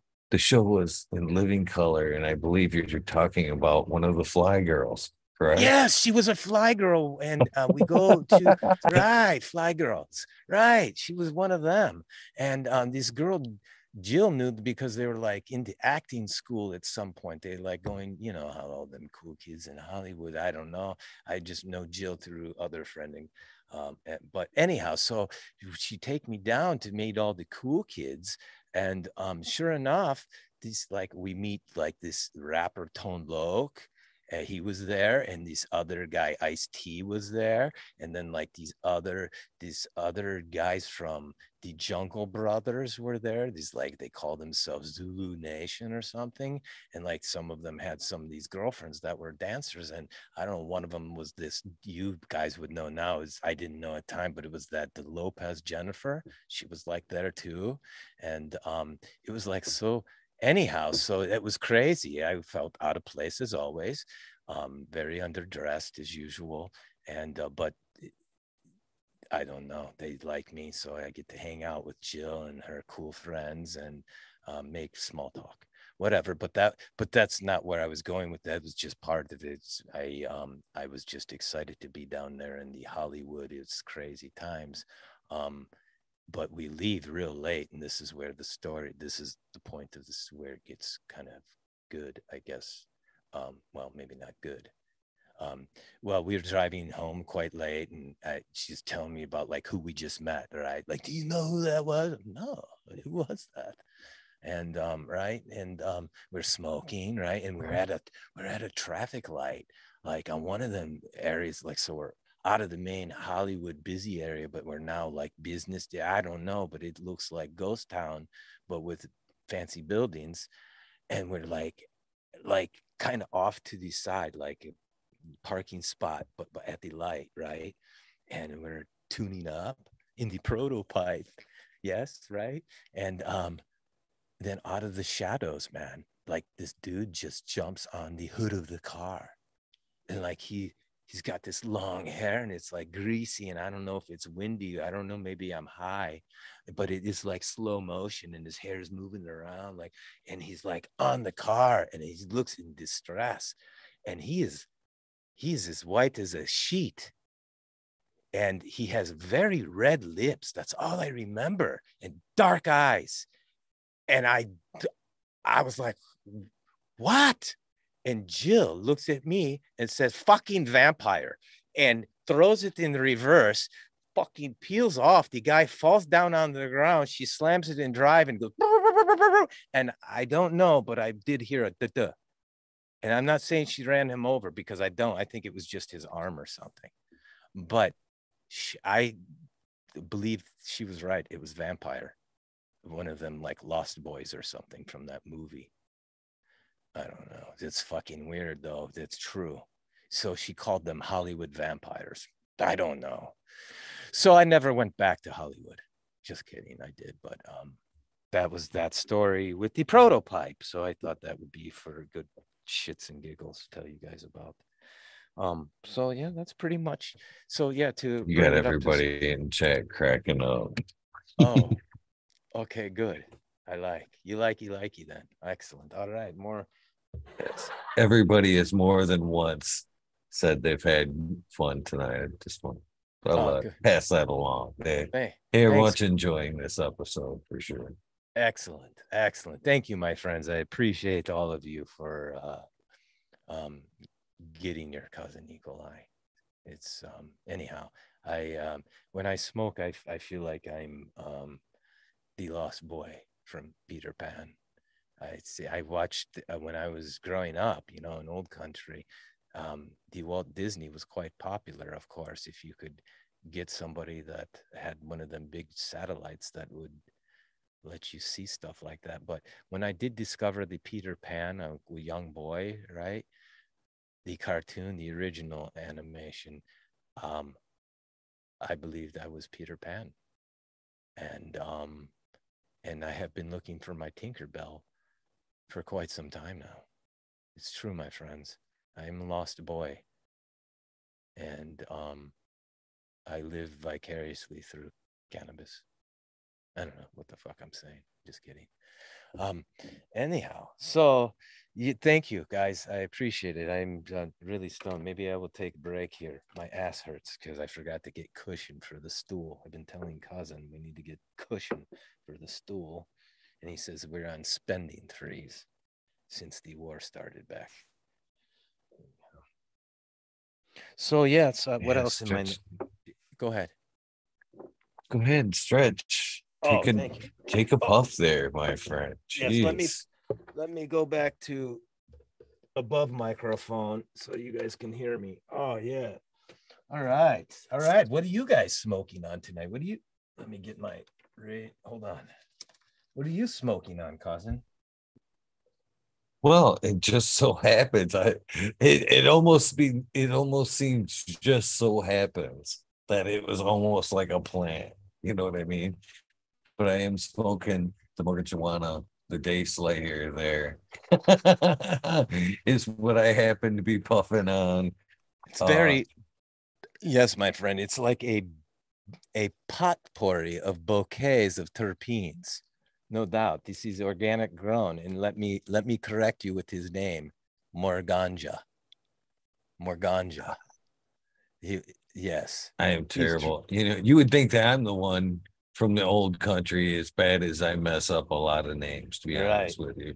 Well, it's all right. I must give proper plug because this is my cannabis cousin. This guy, Dave Morgan, has been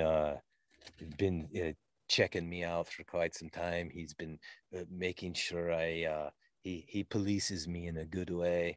He's been informing me about the caregivers and the organics um, and kind of who's who on the scene. I'm learning about the corporate giants that are coming in and squeezing out the people. I'm learning about this. I really thought it was such a great thing. The legalization here recreationally, right? And it would be like kid and candy store and so many different options. But now that I'm more involved with the community and some of the people that have been activists here, especially in Michigan, for quite some time, if you're in the cannabis scene, you come across these people's names and you see what they're doing, and they have been fighting battles for many, many years before a lot of us became aware of, eh, or whatever, become aware of more of what's going on. But yeah, it's so if you're a lover of the plant, and just out of respect for those people, because I'm newbie coming on scene, and I certainly want to pay homage to the real advocates, the Jack Herrera's, the Dennis Perones, the here I go, brain farts. Who do we have here? We have the John Sinclairs. Who else? We have Rick Thompson. We have the Jamie Lowell. We have the Berg 313. We have the people that are speaking about the issues at hand. We have Rick Anstis, Mr. Fun Guy 420. He's a big part of the Big Cloud Farms. Um, these are these are the people that are really speaking up for the plant, and I just make mention of them because um, I like what I'm trying to do in the cannabis space, and I think what I can do is bring some kind of my humor or just my funniness from being newbie, and I'm not shy to make fun of myself, but I want to be serious too, and take the opportunity when I do have serious discussions with people to have enough understanding and knowledge of the plant to share this information. So, with that being said, if you're enjoying the plant recreationally, it's because of the other people who did things illegally and fought for us so we could have this legally. So Miss K's are the people that don't um, have access to it can gain access.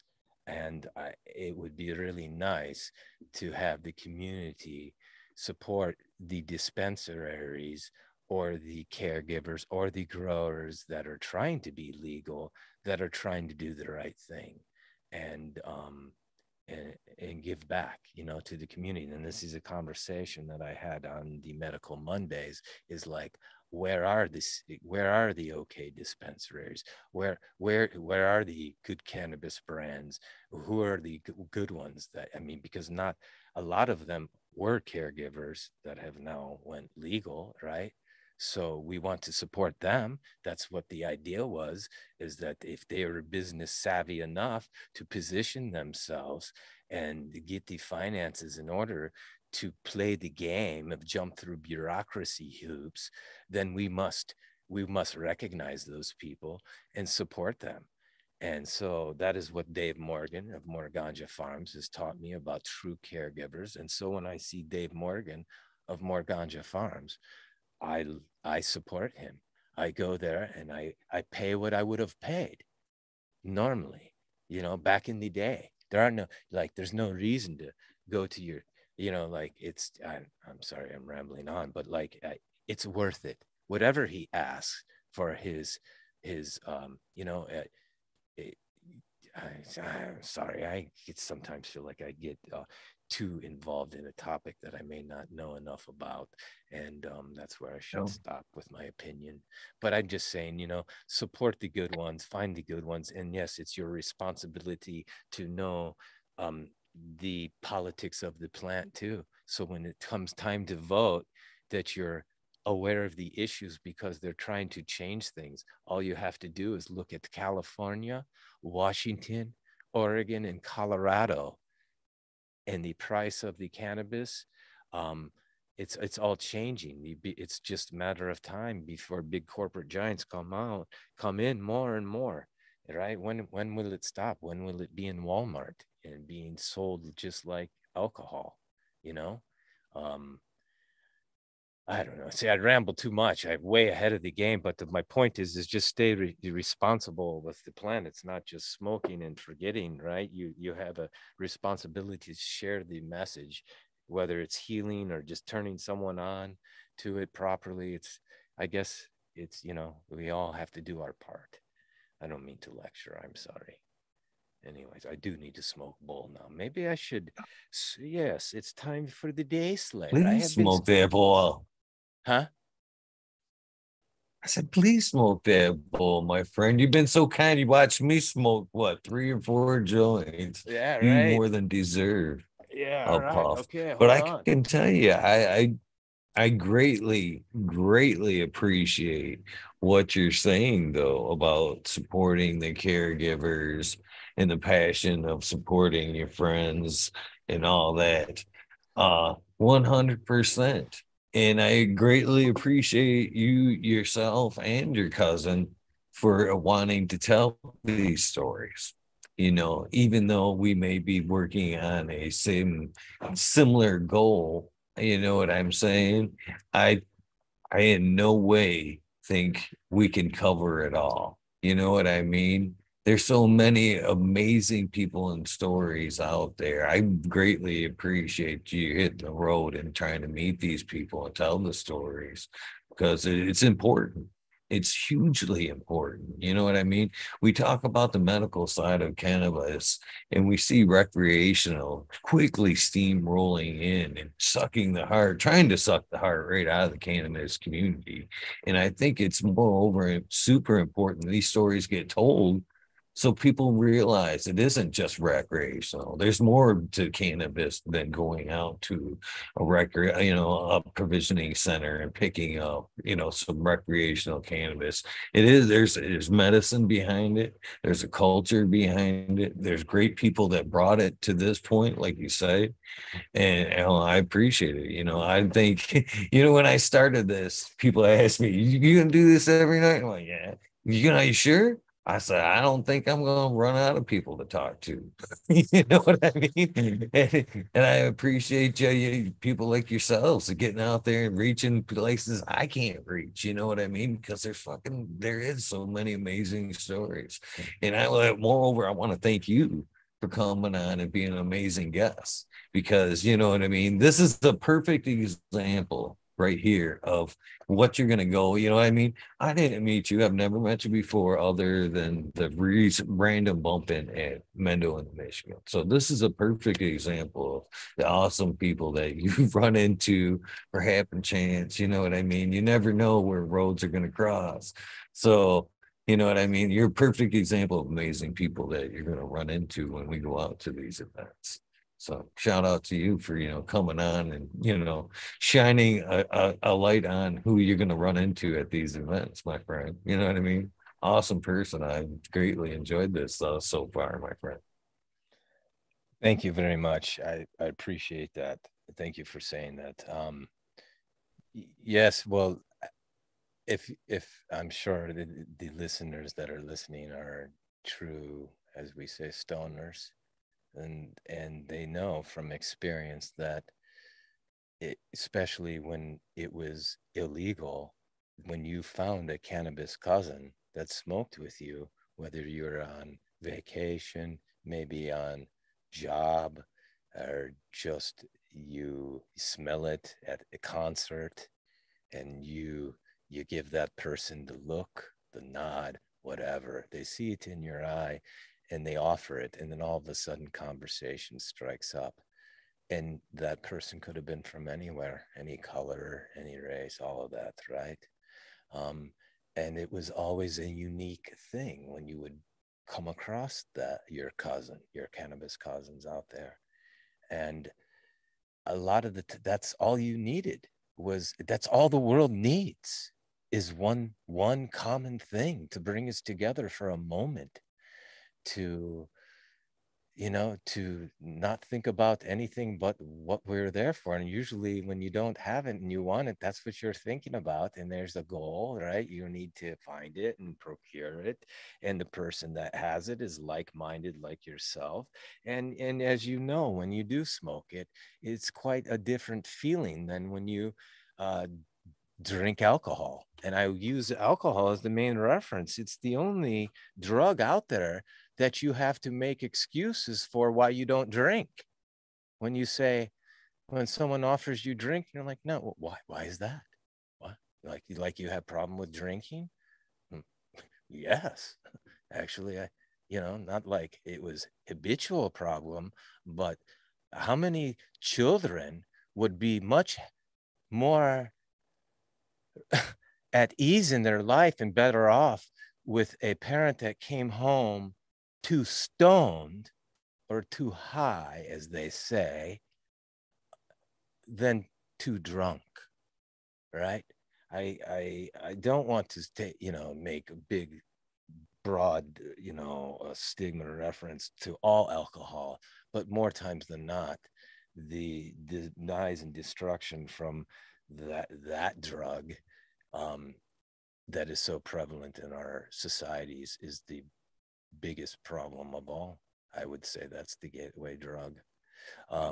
But so yes, the healing plant. I don't know. I thought there was a point somewhere there, but yes, I almost feel. I think back on just the fun I had with both the cannabis and alcohol, and I don't have too many stories other than maybe that vampire story that end bad with cannabis. There are many, many other stories. Most of the tragedies or problems or troubles that I had out in the streets or the wilds of the world, my friends, was when I was drinking the alcohol with other people. As you know, you could have 12 people sitting in a room and you give them the alcohol. Probably three or four of them will be at fisticuffs at some point. But if you were the cannabis there, I think everybody would be, maybe some people introvert, be quiet, but I believe some people would be making up some silly fun stuff, coming up with some creative ideas and different kinds of conversations, maybe doing some fun jokes. Maybe there is a lampshade involved, but you won't have any throw up or fist fights or a hangover afterwards. Anyhow, you get what I'm trying to say.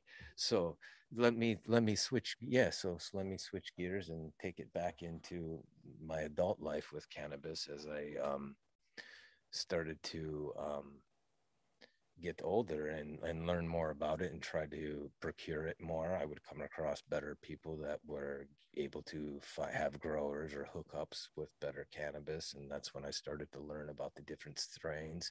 And I believe that's when I found out finally, probably in my late 20s, the difference between indicas and sativas.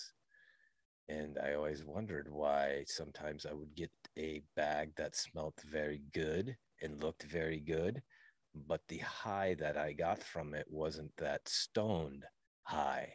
Whereas, like an indica, in the couch, like, like most people, at least when I was coming up, you were smoking it to get stone loaded, right? With your friends or something at the parties, and you wanted to feel it, right? And so the sativas, I would always I'd feel like it was Bud Light. I would smoke it, and it was like I think I'm high, but I'm not like really stoned. I never wanted to sit down.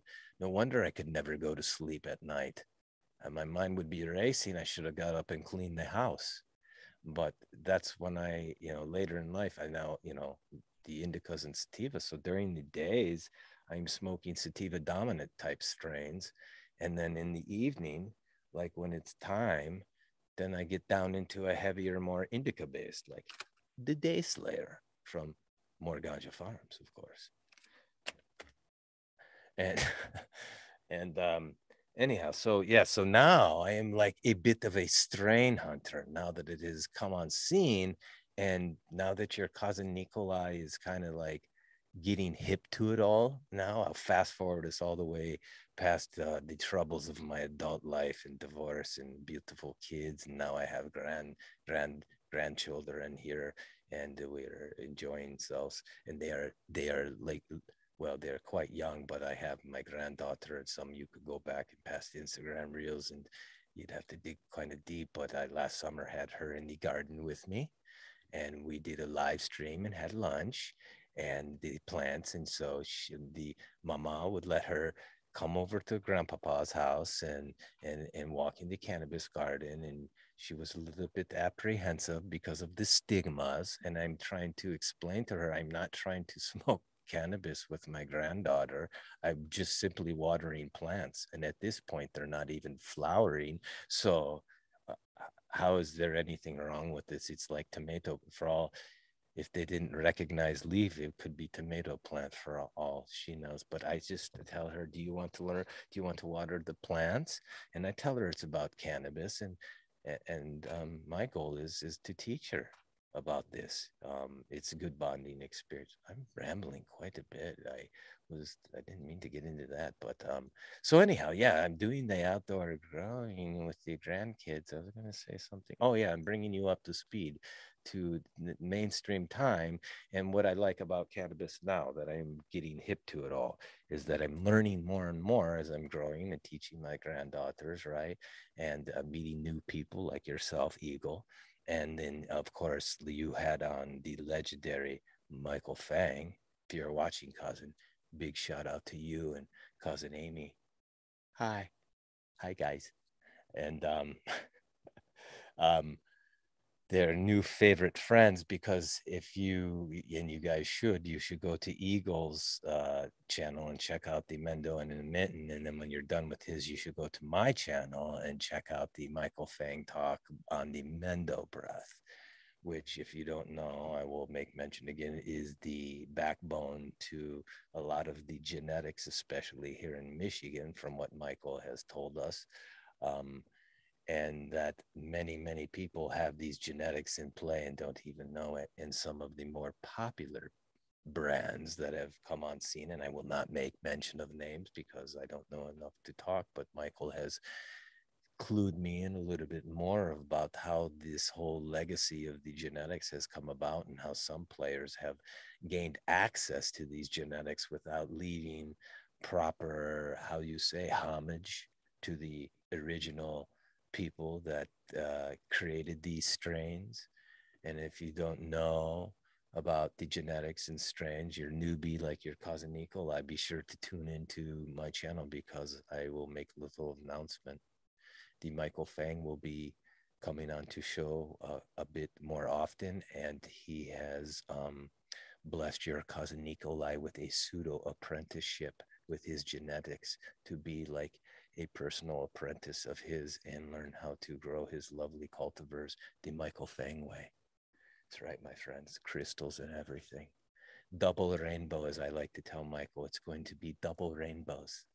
So, yes, my friend, it's true. Super top secret. Shh, don't tell anybody. But anyhow, yeah, I'm a newbie indoor tent grower. I've been sponsored by the AC Infinity brand of tents. They see one of my reels and they see that I purchased a lot of the products, and then they reach out to me and ask me if I wanted to be like I don't know, like affiliate, whatever, content creator, special deal. And I say sure. So they send me some more products. I've been slowly putting them into play, and then getting my room ready. So when Michael comes, and then I have another sponsor, I have to get plug cousin. I not just like superhero with these, like that's Oh no, Tommy's a friend of the channel. Go ahead, plug shit out, Tommy. Right. Okay. So Cannabis Cousin, Detroit Tommy of Detroit Nutrient Company, Great Lakes water only. If you don't know about them, check it out. It is a true no-till living soil, utilizing all sorts of great things here from the mitten state of the Great Lakes and the Canadian region, the peat mosses and all this sorts of stuff. Just look at the bag; it will tell you. But anyhow, I have to pay much homage to cousin Tommy, because cousin Tommy was one of the very first people at the Hydro Pros in Utica, Michigan, that allowed me to come in during the just after COVID lockdowns.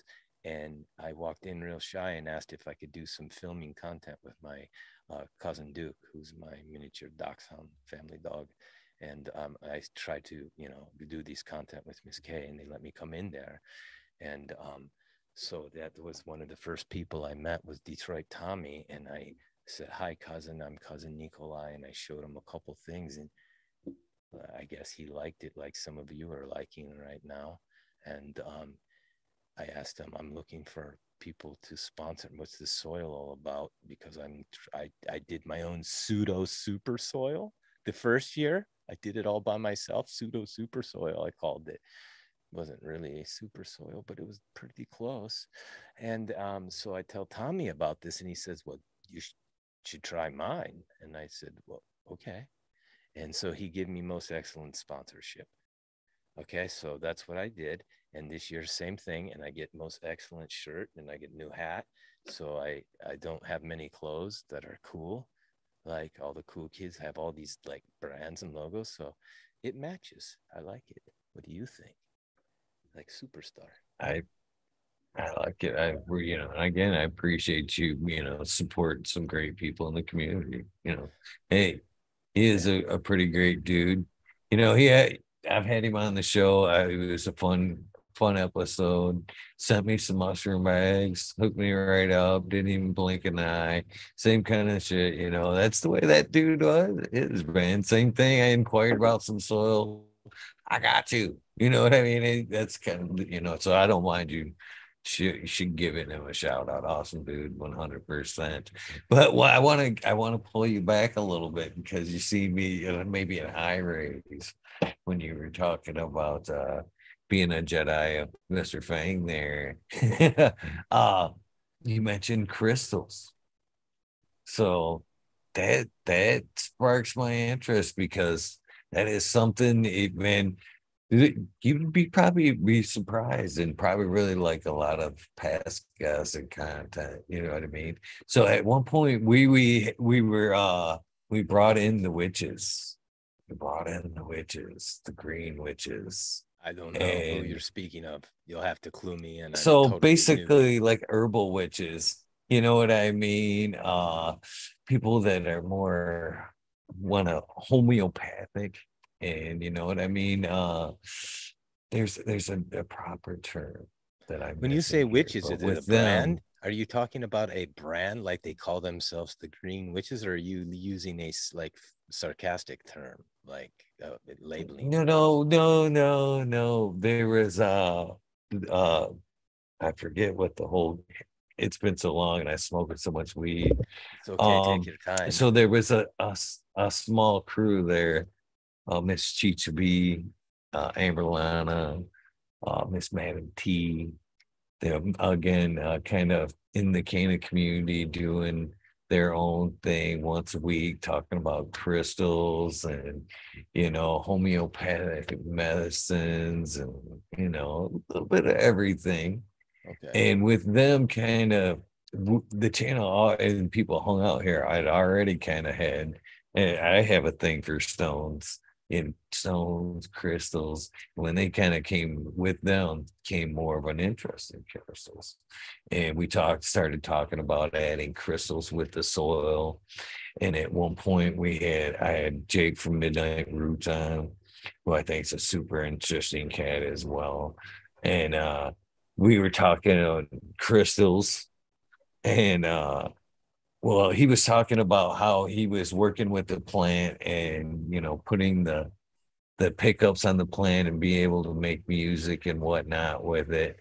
And and we got talking about crystals. I'm like, Jake, yeah, we got one probably right there.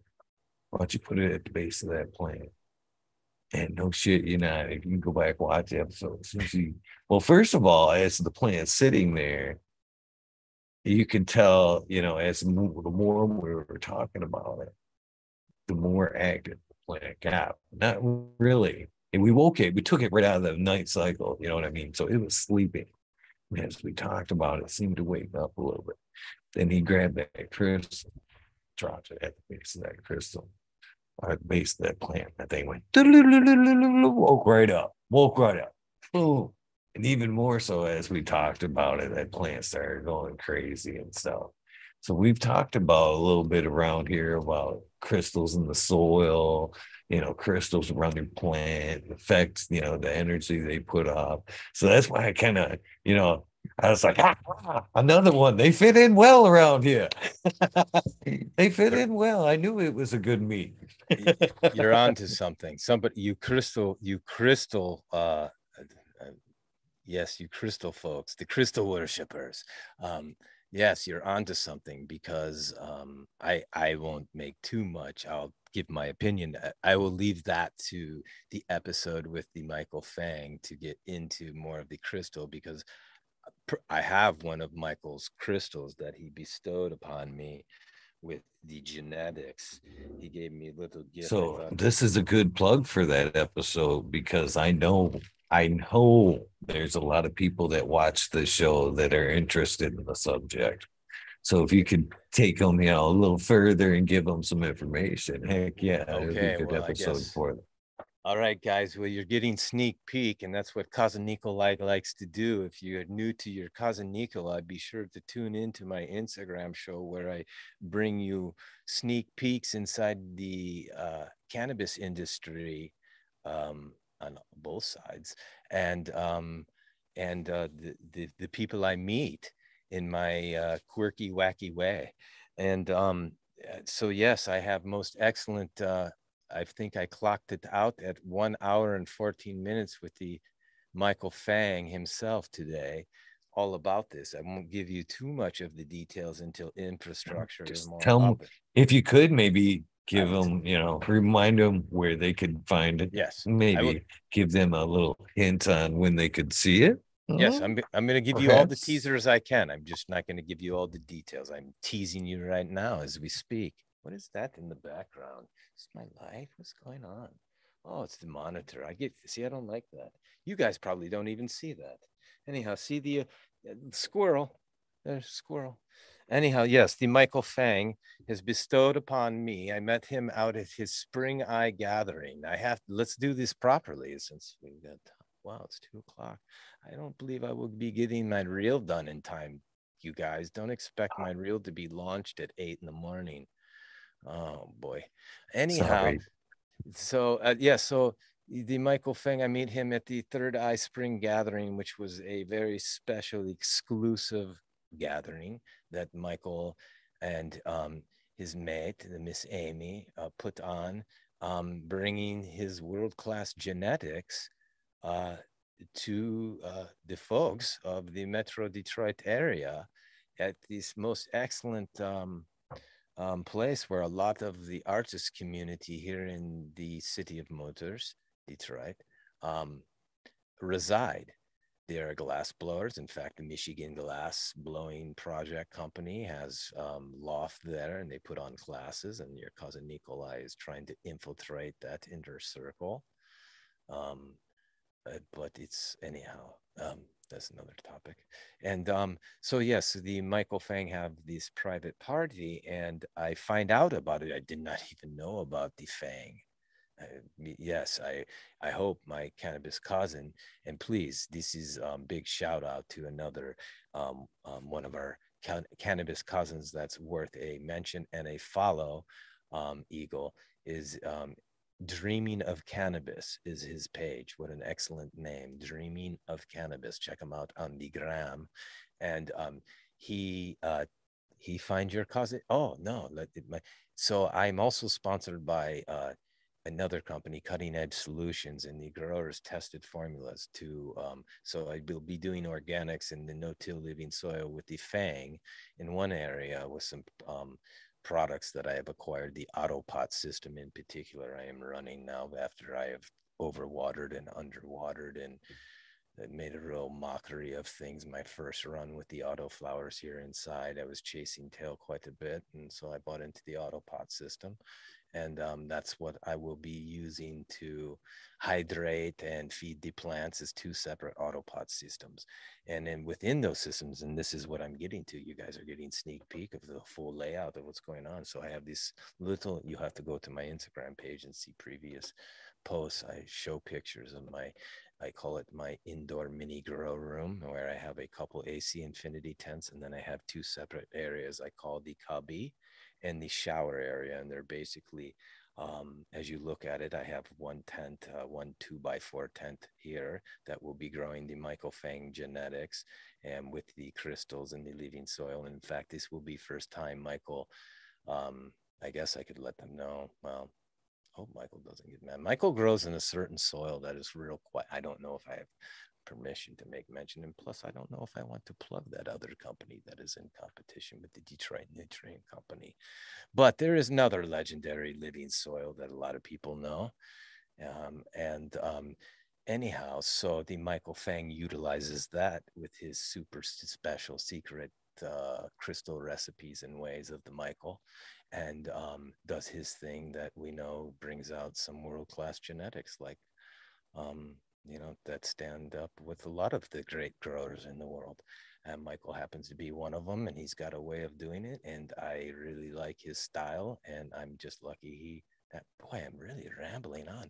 Yeah, so the dream, I got to go back to the dreaming of cannabis, invited me to the party. I met the Michael Fang, and yes, so Michael now came onto the show. He brought me his cultivars to take some pictures because I'm trying to get into, more cannabis photography, and utilize my cousin's equipment, and he's kind of teaching me some things.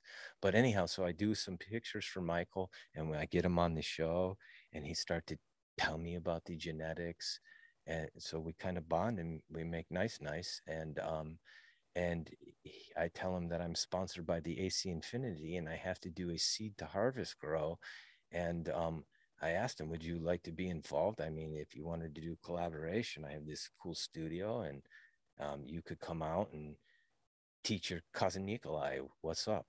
And so he said yes. So that's one of the guys. But and so we will be doing that for the first time. Michael will be growing in the Detroit Nutrient Company's Great Lakes water only, but I will have special privy access to all this crystal talk that you make mention of. That's right. And then I also, so I'm also sponsored by the Growers Tested Formula and the Cutting Edge Solutions, and that will be running in the other system, running some nutrients, so I can see and learn about that, because I'm trying to, of course, learn myself. And I know you organic growers, especially our cannabis cousin, Dave Morgan of Ganja Farms. I know he's pulling on he's got a beard on him. And he's shaking his head, scoffing at your cousin Nikolai. But trust your cousin Nikolai, we are friends. I understand what he is doing, and I am in agreement. But I must learn to grow like pros. But I will make mention of this, cousin Dave, and all you people that are against the nutrients, that are full organics, right? And the living beneficials and microbials and whatnot, is that the Cutting Edge Solutions is a non-sodium based nutrient, so that is using no sodiums to push the molecules through the plant, as they say. So it's not damaging, as the seasoned growers know. These salts and the sodiums really kill anything beneficial in your medium, right? Is that not right? I think I'm talking for, maybe I should stop now before I say something and get negative post. I will leave it till when Mr. Fang comes on and schools me. But the good guy, Gordy Johncock, I have to give a representation, and you should know about him too, Eagle. If you don't, check out Growers Grown. It's Gordy Johncock. He's the brand ambassador and rep for Cutting Edge Solutions and the Growers Tested Formula. But much more than that, he is true OG caregiver.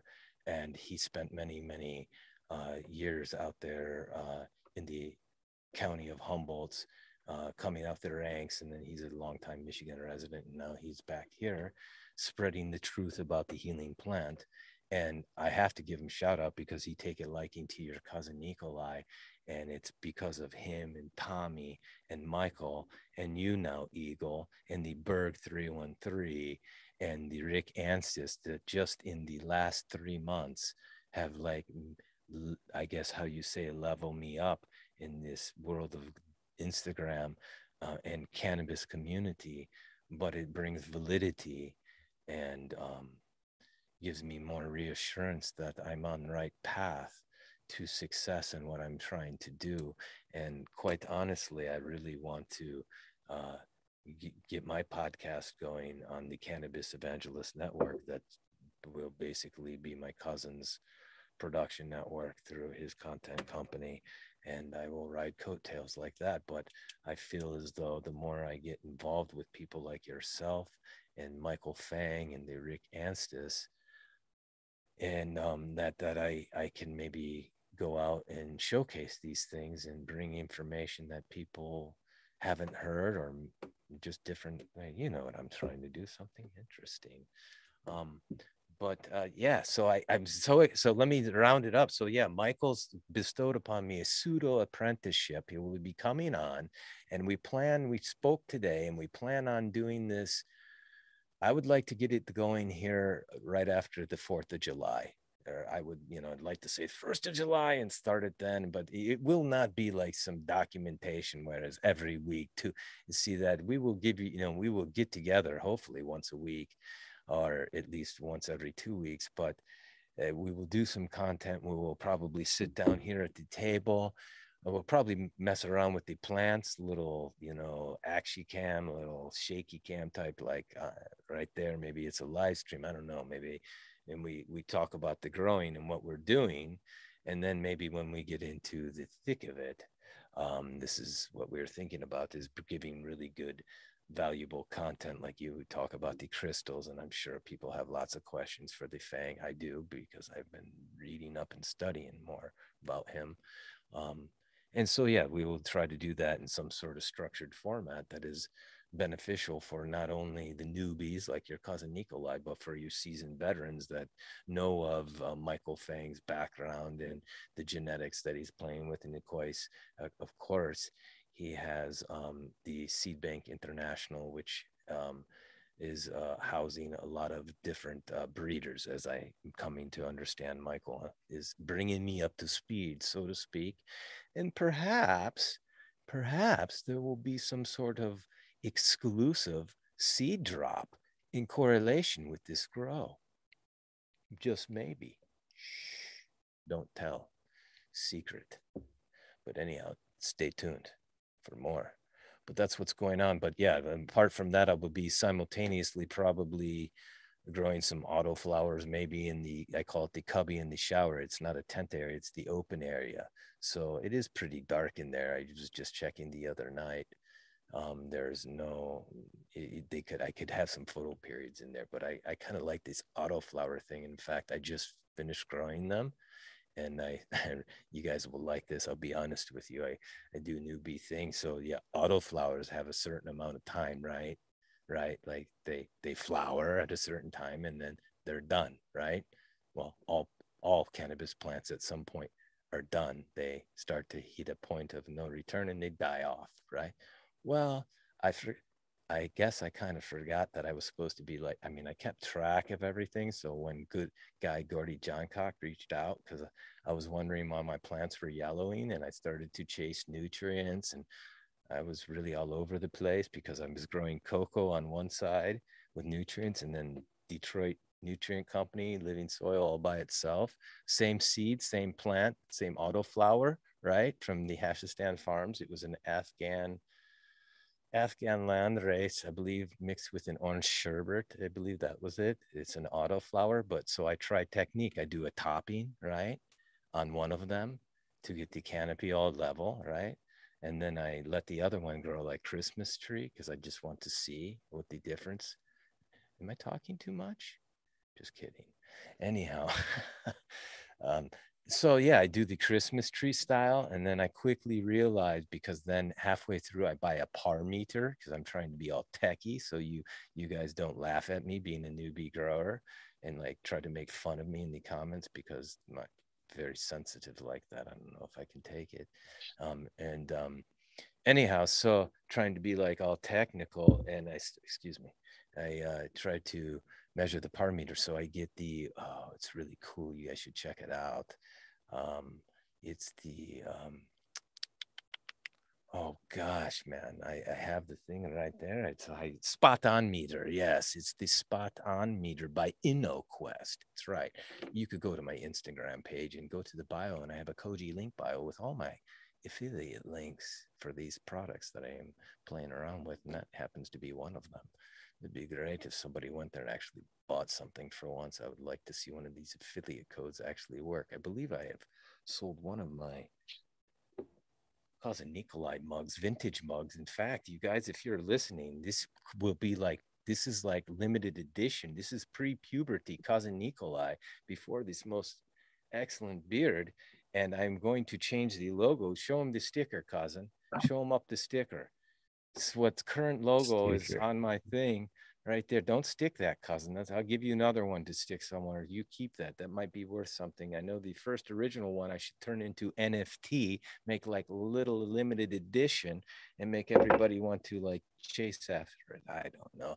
Me and Michael Fang were talking about NFTs today. Do you know that he sold an NFT seed pack with his for like 2 point something ETH at its highest? Like almost, I don't know, $11,000, $17,000. And I thought, It's wow, crazy. it's crazy. But you know, I watched that. Who's that? Two Chains.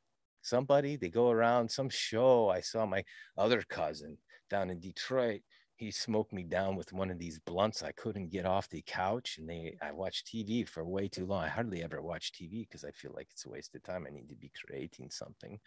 But we watch it. It's like some this I believe he's a rapper. I don't know, basketball player. I don't know. They call him Two Chains or something. He goes around and they just basically give this guy the most expensive type cannabis. And he was smoking like gold wrap leaf cannagars. And then so it's like stuff that was like $30,000 or like opening up boxes. And it's obviously branding and marketing to an upper echelon. But geez, if Louis Vuitton and Gucci can do all that, why couldn't somebody like Michael Fang create something, especially if these are genetics that are, come from some history and legendary genetics. I believe that people like Michael are doing um, good for the plant and it's, like to the legacy of something.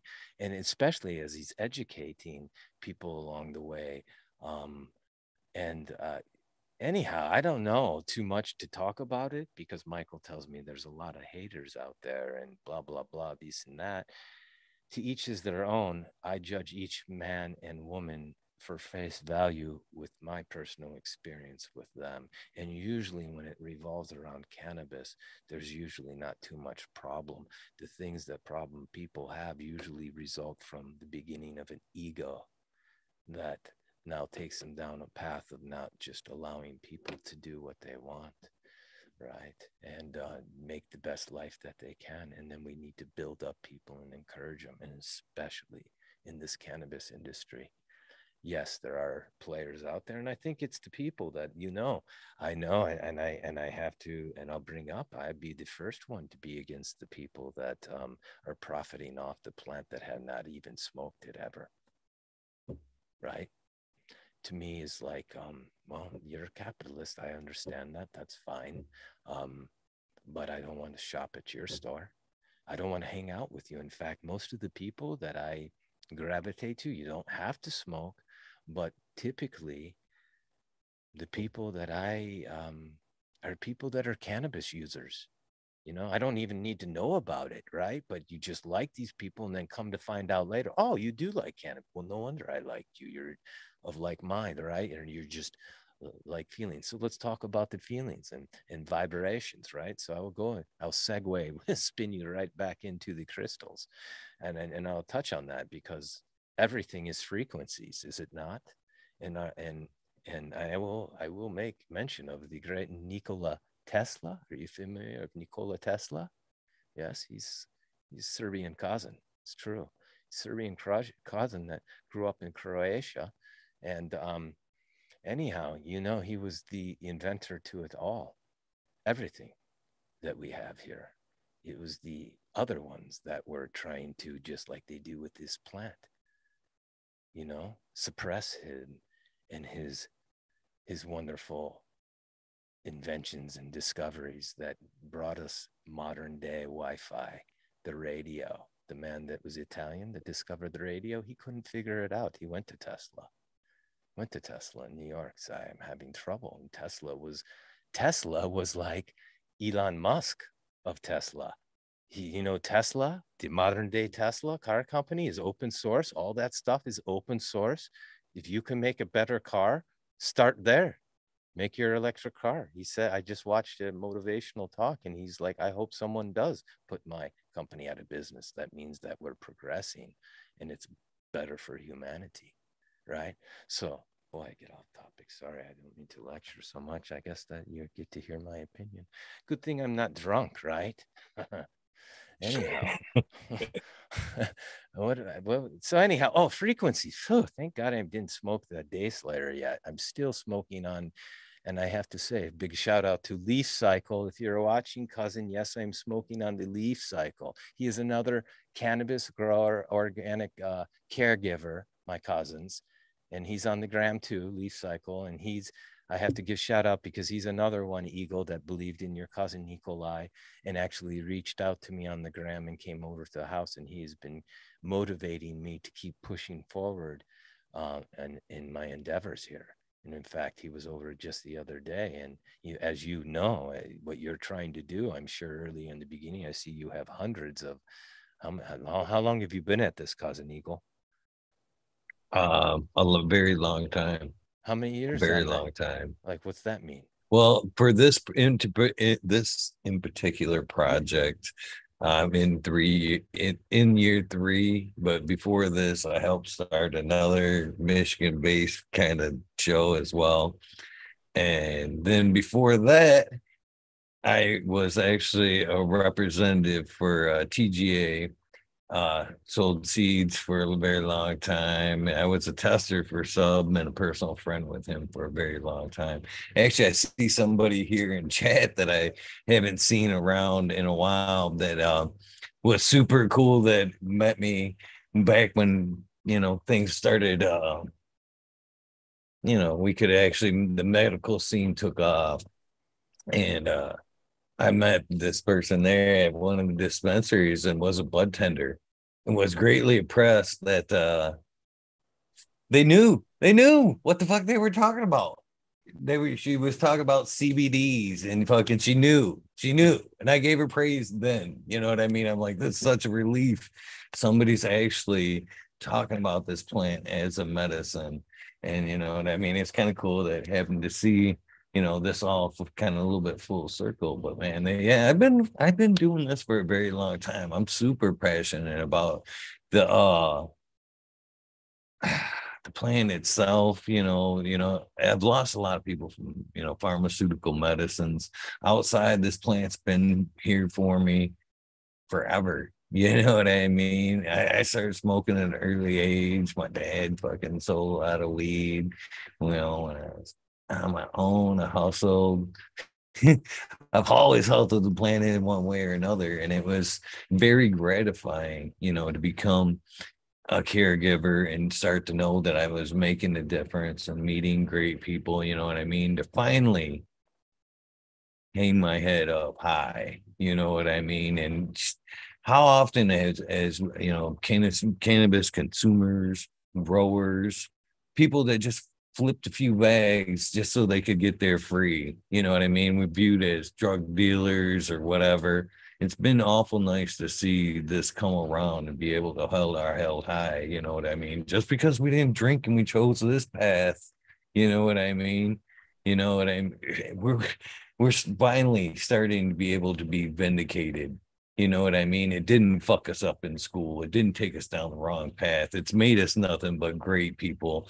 The commercials that sit around and become couch lock. Every fucking person I know in cannabis is a hustler. 4 to 6 hours sleep, doing it because they love it, passionate about this shit.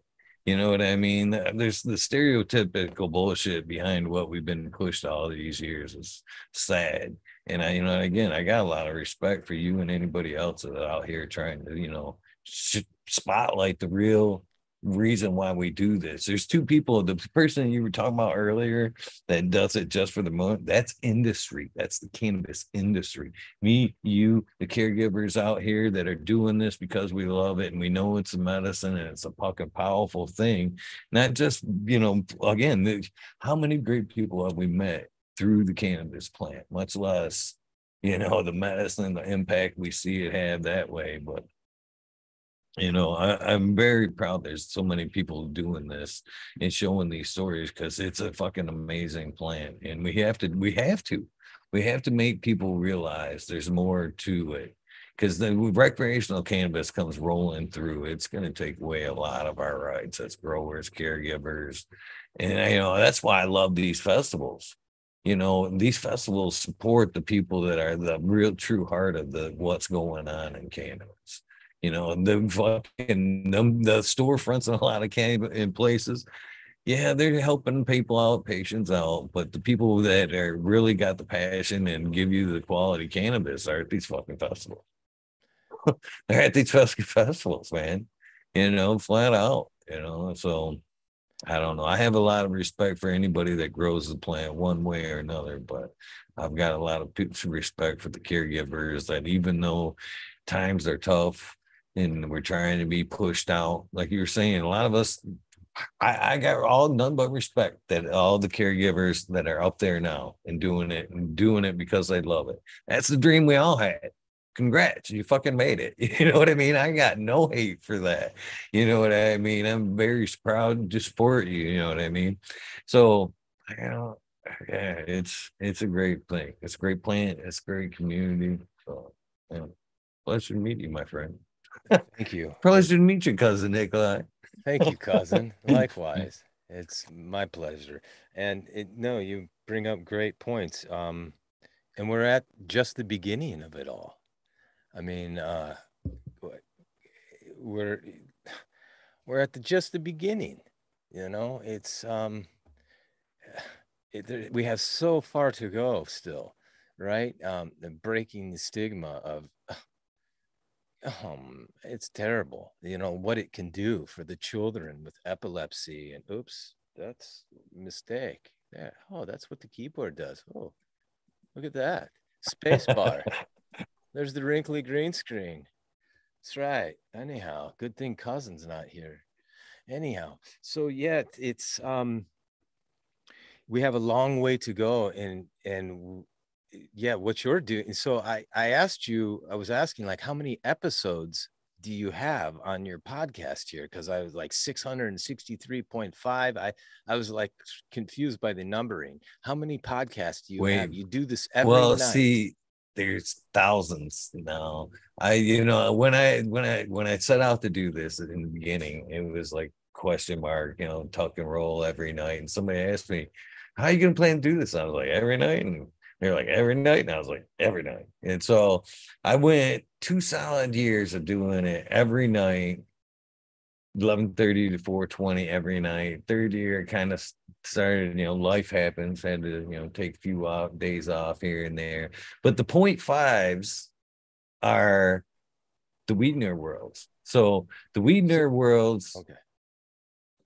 Go ahead if you got a No, no, question. no. Michael Fang told me a little bit about the Weedner and the Subcool, right?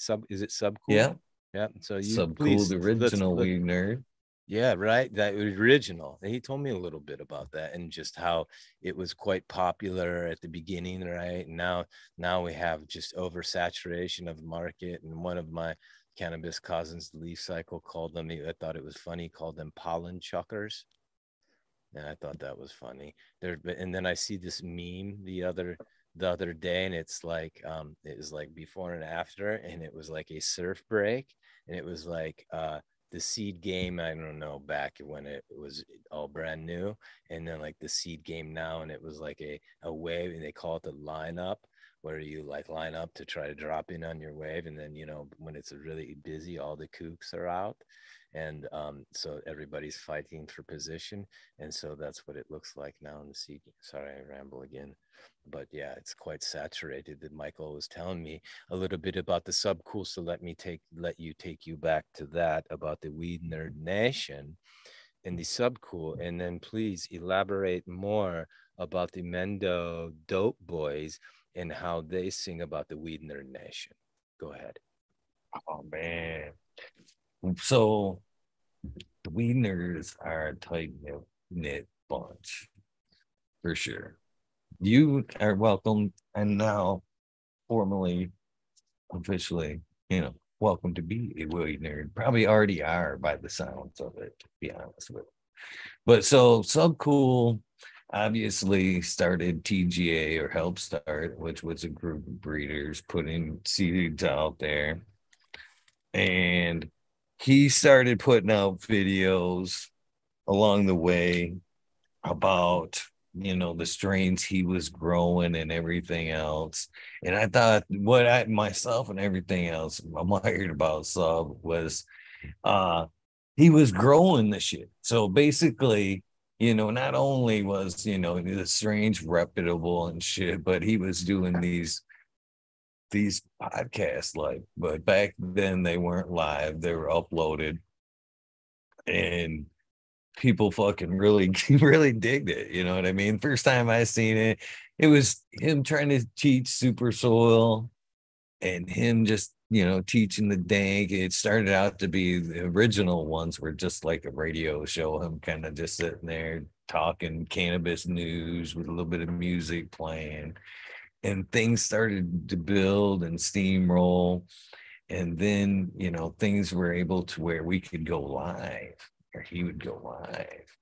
And as you probably can relate to, as and I've alluded to, cannabis at one point has turned to us, one, if we care to admit it or not, we're cannabis misfits. You know what I mean? Either in life or in cannabis, we're a misfit in the weed nerd world. You know what I mean? And in this case, what Sub did was open a porthole for us. You know what I mean? There's so many of us that here all night long in their gardens doing their thing, and introverted, not being able to talk to anybody. There's there's quite the time where you couldn't tell people you were doing this. You didn't show your faces. We're in the forums back then. If you showed a face or a picture, you were lucky, scared to death. And if you did, your face was covered, face, completely, hat, sunglasses. You can find it in me, motherfucker. And then, you know what I mean? And so a lot of us wanted to reach out and talk to fucking people. It's human nature to want to talk to people, but we're forced into our grow rooms and fucking forced to be introverts, either because we use a plant, we're growing a plant, whatever. And Sub opened up this porthole to where we had already had a common bond. We liked the dude, we liked the genetics. And through that, we made friends, a lot of fucking cool people come hang out. And I kind of relate Sub to being like the Hunter S. Thompson of cannabis. That fucker come on at any time. We come running, day, night, whatever. Loved hanging out with the dude, but moreover, it gave us a porthole to our friends. You know what I mean?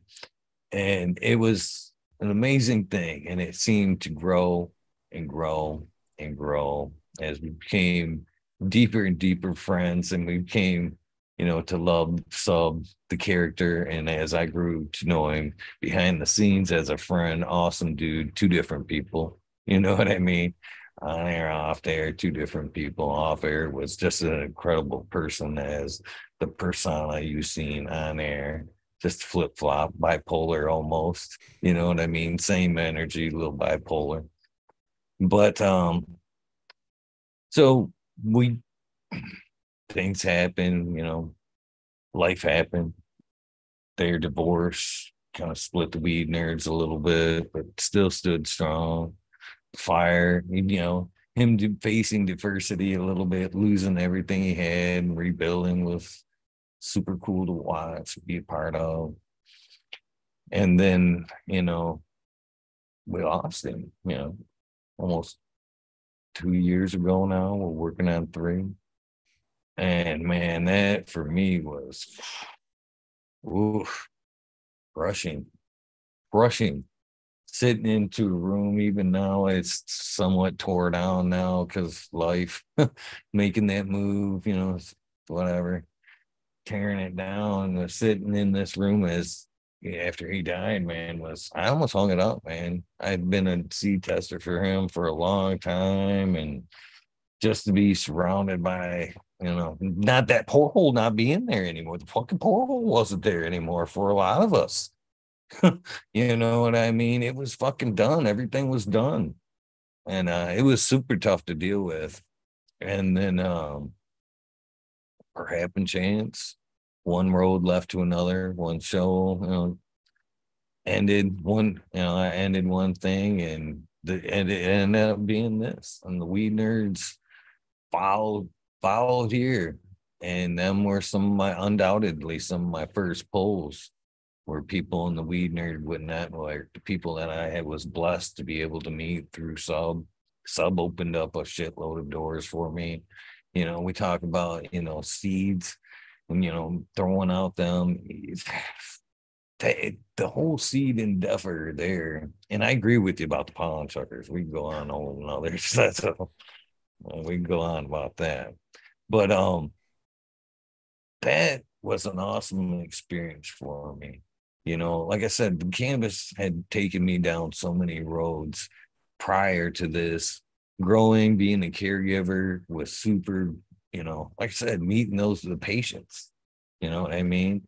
It was super incredible. But when I had the opportunity to be bigger part of Sub's team and be a Michigan representative and throw just a lot of love, Sub's love everywhere was cool. I was be able to meet these people that were in super need, you know what I mean, that we talked about earlier, that really needed the medicine, want to start making their own clean medicine, strain dependent on stuff they found that worked for them. And just the ability of just be able to walk up and give people seeds. Wow. You know what I mean? You ever give somebody cannabis free of charge or seeds, the look on your face? It's better than you get more gratitude out of that than you could hand them $100 bill. $100 bill, they'd go, that's cool, thank you. But man, them seeds, are going to go a long ways. You know what I mean? There's going to be gratitude for a long time for that. And, so Sub gave me opened up a lot of things. And, thank goodness for the weed nerds follow along and helping me through this journey. They're the ones that make this thing strong. So the weed nerd worlds are the 0.5s. So, basically in between these episodes, they're only open to the past guests. So you have to be a guest to be invited into the weed nerd world. And so yeah. So now the Weed Nerd Worlds are Monday nights, a guaranteed Weed Nerd World, 2 a.m. And the other ones are fillers. You know what I mean? I told you, 11:30 to 4:20. So if the guest falls short, at any point, I'm grateful for anything. Just get the ball started. If it's 10 minutes, half hour, whatever, so whenever the guest is through, if they don't take me the full distance, then I'll take a little break and open up the weed nerd world and let the community kind of finish off the night and hang out. And so, it's a strong thing. People check in nightly from, Australia, Germany, UK, Canada, all across the United States. There's weed nerds that are everywhere that are passionate about what they do and why they do it. And it's an awesome thing. And I'm only I hope I'm only living up to what Sub wanted to do and what his vision was when he started the whole weed nerd world. But I'm grateful for sure to be a part of it in the beginning. And I'm super grateful to be a part of it now. So that's kind of what, so you put them all together, there could be a 0.5 in between any of those episodes. So 665 tonight, that could double as far as episodes go on my channel, as far as just kind of this sort of thing. And then there's shows before them, how to's and hash making and stuff that predates a lot of this. That one goes back, a little ways, but this has been the main project for a long time. And, this is currently where my heart's at. As we talk about, as we step up, man, we see Michigan try to squeeze us out in our dreams of helping people every day, man. It gets harder and harder to keep doing what we're doing. And I'm just hoping that, as it gets harder for me to keep doing what I'm doing, that I can still stay viable to the cannabis community in this aspect until I can figure out my next phase of my cannabis dream, to be honest. Well, I'm glad I asked. That was a bit of a history lesson, my friend. I'm I had no idea. And when you speak of the subcool, it's obvious the emotions that you hold in for this man and legend of the cannabis community and a pioneer. It sounds like so many others that we don't know about, and many of the ones we do, like Jack. And I only make mention of that because that's one of the more prominent names, from his book.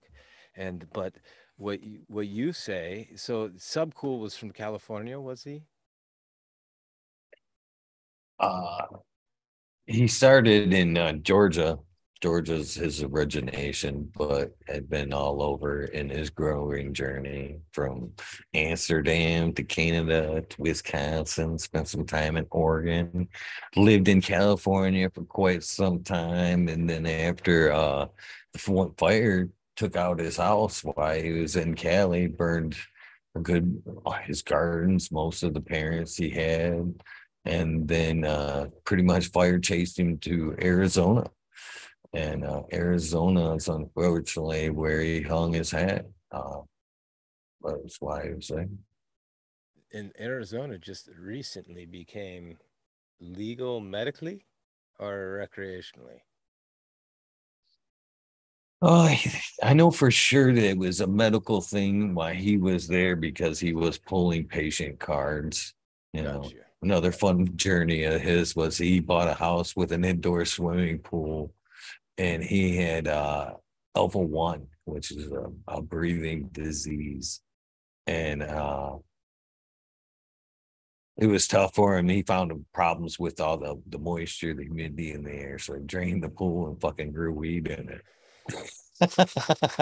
Classic. Classic. Yeah. No, Michael spoke of him today because after we had our conversation about the upcoming ventures,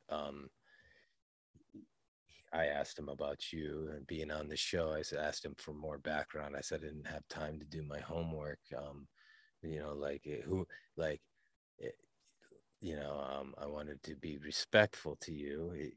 Obviously, I saw how your followers and how many episodes you've been doing, and so, yeah. So I wanted to know who I was dealing with to prepare myself as much as possible. Um, like I made my chicken scratch notes a couple days ago. Um, but I wanted to pay some respect to you, my friend, what you're doing here every day for 3 years, or, every day for the year or two, every day. I mean, that's quite the commitment.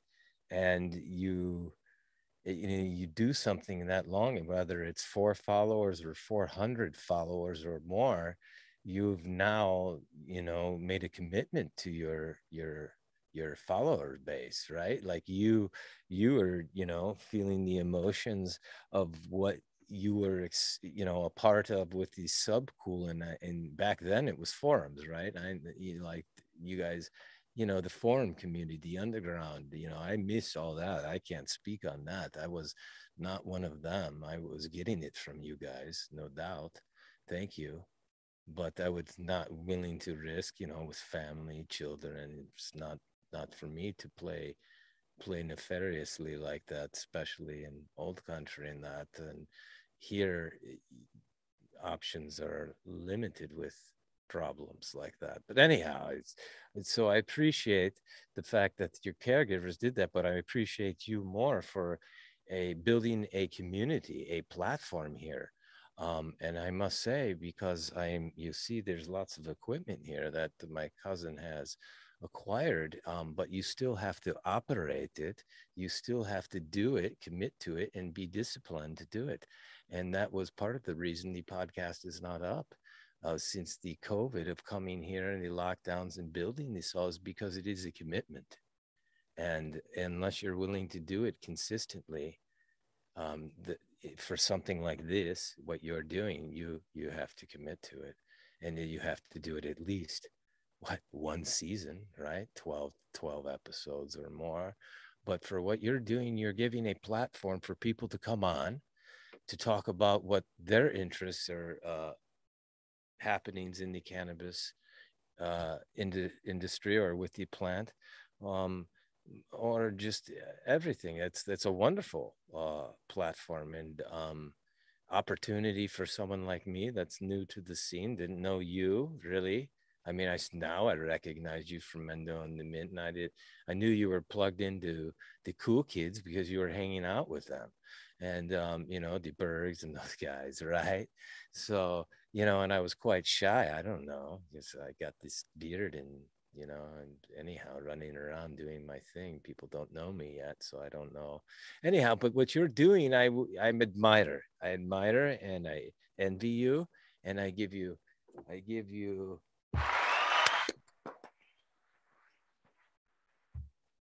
big applause, cousin. That's Well, this quite. has been a good meeting, my friend. Again, man, I look forward to supporting your efforts, and my vision to what I'm doing here is most definitely way bigger than I let on. Because sometimes, as you become a creator, you become very tight-lipped of some of the projects you're working on because it always sucks to see somebody beat you to that finish line. So, but I do have a lot of projects in mind, and hopefully we can work together on some of them here in the future. Because, like I said, the cannabis journey, this is much bigger than I have let on. Some of them that just followed along in the 3 years, they know what the aim is, but it's something much bigger than this, and it's going to take much more people than me to make the dream come true. And hopefully, you can follow along and be a part of it as well in some aspects in the future. Because, like I said, I really want to do this to spotlight and help other people out, man. There's no animosity or hate for people that step over me. You know what I mean? I'm very much appreciative of the open sourceness that is going on these days. You know what I mean? There's always going to be somebody jumping over or whatever. You know what I mean? And you just got to respect what they're doing and the angles that they take and all that good stuff. So, uh, but yeah, There's I'm extended an olive branch, my friend. I will grab onto it, cousin, um, and um, and and hold on tight, um, because I know what you're alluding to. There's plenty of people trying to do. Well, that's what I'm saying. You're doing it. You're doing it. You're doing your thing, and nobody's going to do what you do. You're you, and what you're doing there is you. And then where you take it from now and evolve it to or elevate it to will be you too, and and and we will all follow you there as well. And what I'm doing is me, and what I'm doing is different than you. It's different. So you could have the same guest, and I could have the same guest. I would love to have the Mendo boys on. I'm going I'm going to be different. I'm going to be me. Maybe we talk about something, maybe I ramble on and bring up something completely that you wouldn't, right? So it's just different. And if anything, we should be building each other up, especially as fledgling creators here, speaking of myself, cousin, um, and help build that up, and each other's brands and in the end is pass it along. It's like puff, puff, pass, is it not? Right? So like Like, yeah, if there's ways we can help or if there's content or anything, yeah, absolutely. I don't know, I hope you have big plans, cousin, because I do too. And and that's who I want to be aligned with, like the Michael Fangs, and there's some other people, the Leaf Cycle, I believe the more Ganja Five. I like what these people, I believe in their causes, and I like to align with doers, and you're doing it. And so even if someone comes along like me and tries to do it, he's doing it, but good luck doing it. You got to do it. 3 years, that's something. I'm scared. I'm scared of commitment now. Anyhow, but yeah, so props to you for the longevity that you have here. And yes, we should all thank you for giving another platform. And it looks like you have filled a bit of a space or void of the subcool. Big shout out to the cousin subcool. If you're looking down upon us, cousin, your cousin Nikolai pays big homage and respect to you and is happy has heard the story of you today. I did not know of you, my friend. And I talked to you because, and I will go back to this and maybe we'll wrap the show up here because my tummy is getting quite hungry and I must try to attempt some content before going to sleep. So, but I wanted to go back to the universal frequencies and the harmonies of the world. And that will take us right back to the Nikola Tesla, right? And you speak of the crystals. And I believe that the powers that the crystals have, being whatever mineral base or hardnesses or just the type of chemical structure, in the periodical tables, whatever those particular elements are in that probably pick up different vibrational frequencies, right? Just like opera singer can sing and hit frequencies that will shatter a glass. These are harmonic frequencies, are they not? But so I believe that these frequencies may be instilled, how do you say, or just in my, I'm just, speaking just hypothetical, I don't know, ethereal, just I'm just contemplating, and my opinion or the way I view it is like, the energy is in these crystals, and depending on what type of crystals, they resonate at different frequencies, and they give off different frequencies of energy, as you know, that everything begins with a thought, right? It begins with a thought, right? And that thought is very powerful, right? The idea of something, whether you're building something, a bridge, like take these modern day marvels that man has built and skyscraper, like how did somebody even contemplate it? And then how did they actually engineer it, right? And the bolts and the different jigsaw puzzles. It's hard enough to build Legos. And but these are thoughts and ideas and then actions upon that, right? It's energy. That thought is a chemical or electrical, whatever, the impulses of the body, the brain, that's energy. There's energy. We can agree upon that, right? And then so the different frequencies. So us as human beings are operating at different frequencies as well. Different vibe, as you say, different vibrational levels. Your cousin Nikolai has a bit of the high anxiety. I am operating at optimal free. I don't know about poor choice of words. I am operating at high frequencies, very high strung, like individual. It takes cannabis to help bring me down in frequencies. So therefore, as you know, what you put into your body, you either take care of it, nourish it, or you pollute it. Same with cannabis. You grow the cannabis, poor conditions, you get poor plant. Yeah, as many may know, the cannabis is quite good at cleaning the soil, taking the decontaminating, right? It takes everything out of it. So it's important that you have a good environment for your cannabis, not only at the root level, but the outdoor environment, right? So, and then so I believe putting crystals, and I believe music, I believe the wind, and the sound of the wind is a frequency. It makes you feel a certain day. The rain, the sound of the rain makes you feel a certain way. These are all vibrational frequencies. So yes, I believe there's truth to the crystals.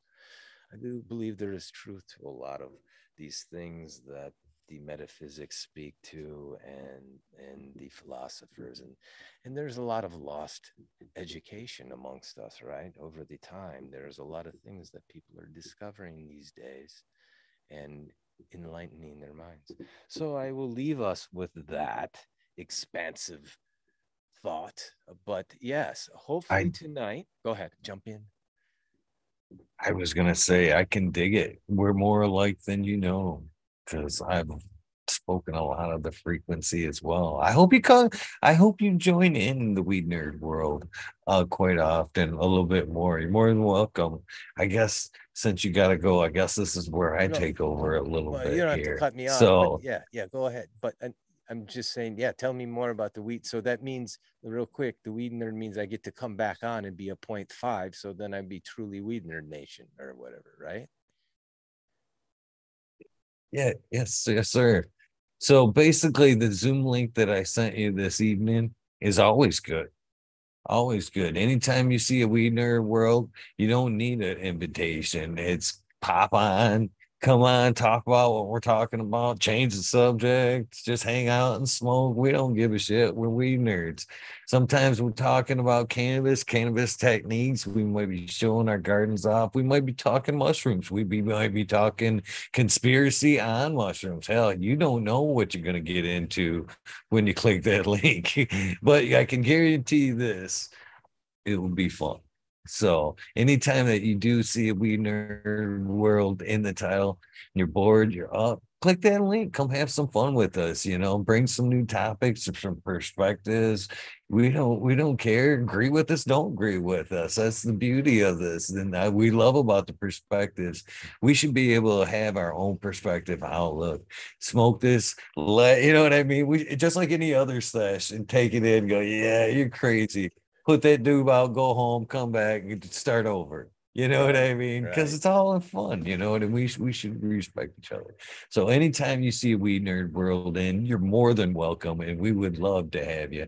Click that link. And the other thing I'd like to get from you before I go, you asked me earlier, do I record this? This is the part that I record. So at this point, what I'm looking for is the old a radio shout out or the sound bite. Basically, you remember on the old 70s, say this is whoever, and I'm on K-Rock. That's what I'm looking for. My version of what I'm looking for from you, my friend, is hey, this is Eagle, and I'm on fucking Talking Shit with Eagle, episode 665. You put whatever you want before or after that. Come check me out, whatever. I don't care as long as that's in your soundbite. At some point, I will use this for an episode. I like to drag them back. It's a reminder. You know what I mean? When I air them, they're like, "Oh yeah, that guy. I gotta go check out that episode." So that's what I'm looking for here. Is basically an old school shout out commercial slash commercial. I love it. I'm up to task. So just so I'm clear, it's so the proper show name would be Talking Shit with the Eagle, or say it for me. Fucking talk. Please don't forget the fucking part Yeah, about right. it. Fucking sorry. Fucking talking shit. Right. It's a fucking talking shit with what? Again. With Eagle. Yeah. With Eagle. Fucking Okay. talking And shit. and you're Yeah. and so you also on the gram, you're what's the grow part? Tell me, like Eagle growing. You have The something called Eagle Eagle growing. Gardens one is, That's it. yeah, Eagle you can find Gardens me in one. a, Okay. yeah, Eagle Gardens one is my grow part of the, Okay. personal grow, and somewhat I think that goes back like 5 years. It's been the bitch about forums and shit like that, man. You put so much time and love into them. And back then, man, they would get shot down like, whack-a-moles. You'd meet some friends, then they'd be suddenly gone. You know what I mean? Forum gone, Really? you What were know, some of the names of these network forums? error. What were some of the Fuck, names of the tons of forums? them. Spit out a Dank couple. Den was Mass Roots, fucking Overgrow. There's tons of them So what would from back happen to in the them? Like day. they'd be popular and what? They'd just get taken down by the cyber police? Yeah, a few of them would get taken down by government. Some people would get, just worried.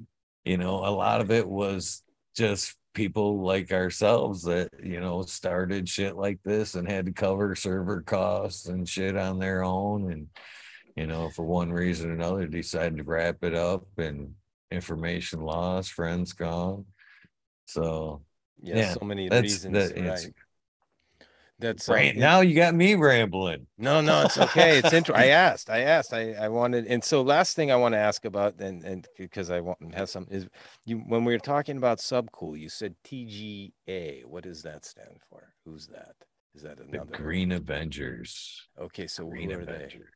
What was that, real quick? They were the initial Greta group, the ones that started Okay, TGA. They were Dioxide, Miss Jill, Sonny Chiba, okay, that's Sub, what. Yeah, Fang was talking about that earlier. Okay, so this was the you said it was Joel from North Star. the green what? The The green. Green Avengers. That's it. Green Avengers. Avengers. Okay. And then you said something. Miss who? Miss who? Miss Jill was Sub's wife Okay, and that's right. Okay, yeah. half of Just trying TGA. to. She actually still owns the name TGA. She's still a breeder. She's still Oh, up is and she? running and still runs some of the TGA stuff. When they had the divorce, they kind of split up, Hmm. what the menu, what was being put out. She still runs some of her creations and some of the other stuff they produced early on, and So, putting forth her own stuff. okay. So is it like is it bad amongst the community to go buy her seeds because she had divorced from the Love Subcool?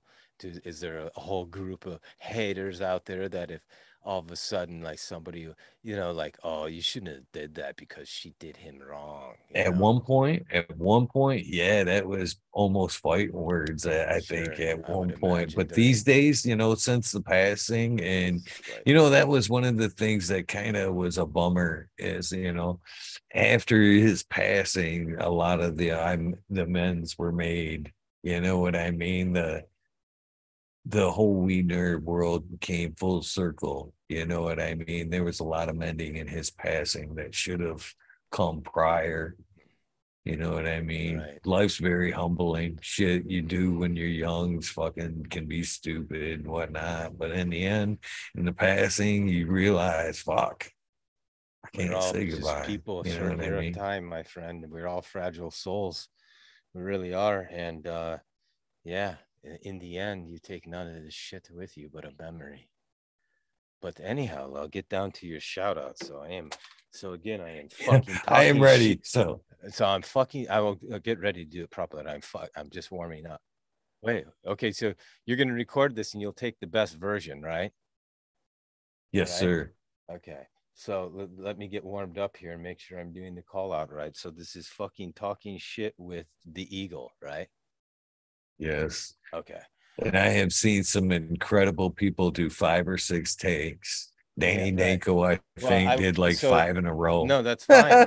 So as I do, so what else do you want me so you want me to say so like this is cousin Nikolai, I'm fucking here fucking talking shit with the Eagle, and then there was something else you wanted me to say like make You sure want to to put your episode number in there, 665. well, okay, these may And do so would I say welcome to the show or would I say tune into the show or had they already seen the show or you just watched the show or like this was the show?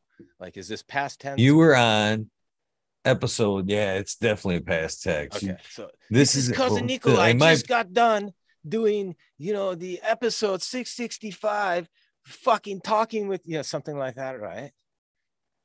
yeah. All right. Check it Oh, out. And then if you want, you can lead that right into, you can find me on Instagram, blah, blah, blah, blah. You can put plugs in there. I don't care what the fuck you put in there, right. Okay. before or after, as long as you put me in there somewhere, then you episode, I'm cool. That's No, I get it. All right. All right, guys. Here we go. Get ready. Hold on. Can I? All right. So here we go. Let me give you. All right, guys. Let me give you. This is Cousin Nikolai. Let me give you my intro song. You guys ready? This is my band. Ready? This is my band, Tracksuit Mafia, Polka Techno, latest greatest. Do you like? Of course you do. It's good. Hi, my name's Cousin Nikolai, your cannabis cousin. I just got done fucking talking shit with the Eagle on episode 665, where we talk some shit and get to know each other. All about the cannabis plant, my friends. That's right. You like music? It's my band, Tracksuit Mafia, Polka Techno, latest greatest. Anyhow, guys, I had real good time with our cannabis cousin, the Eagle, learning all about the greatest, greatest things here. And I want you to know to be sure to tune into the next episodes, because I'm sure our cannabis cousin is going to have the most excellent guest after your cousin Nikolai, of course.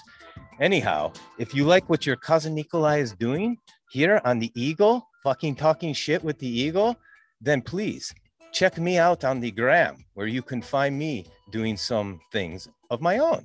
That's right. I'm Cousin Nikolai, your cannabis cousin, on the gram and on YouTube. Anyhow, as always, if you like what Cousin Nikolai is doing, please give big thumbs up, leave comment below. Let me know you're out there. All right, guys, bye for now. How was that? You like? Chat says best one yet. Thank you. Good. All right. I hope it was good. I hope you can cut that up, because I like to sometimes stammer over myself and then correct it. And then I just do a hard cut. And I don't care if it jumps around, but that's up to you. It's your style of editing. But hopefully you'll get something good out of that, cousin. Oh, I'm sure I will. And thank you so much. This has been a lot of fun, and I can't wait to speak with you a little bit more. And in person at one of these events on here, whenever. Hit me up tomorrow. Feel free to hit me up. Yeah, hit me up tomorrow. Call me up at a private. I'll give you my phone number. Hit me up when you want to chat. We'll talk more. Maybe you have some ideas you want to share with me, and we'll build upon that creatively. Whatever you want. Right on. But yeah, let's open up the dialogue off camera, as they say. Right on, right on. I greatly appreciate that. With that being said, hopefully you guys have enjoyed this episode as much as I have. Hopefully you guys will join me here in a few in the Weed Nerd world. So we walk it down to the 420 mark. You guys know the deal. If not, if you're not going to tune into the Weed Nerd world, remember to do something nice for somebody. Random acts of kindness do save lives. Thank you again, Cousin Nikolai. It was an awesome meet. Random acts of kindness and random pass of kindness. This has been a good meet. You have a good day, my friend.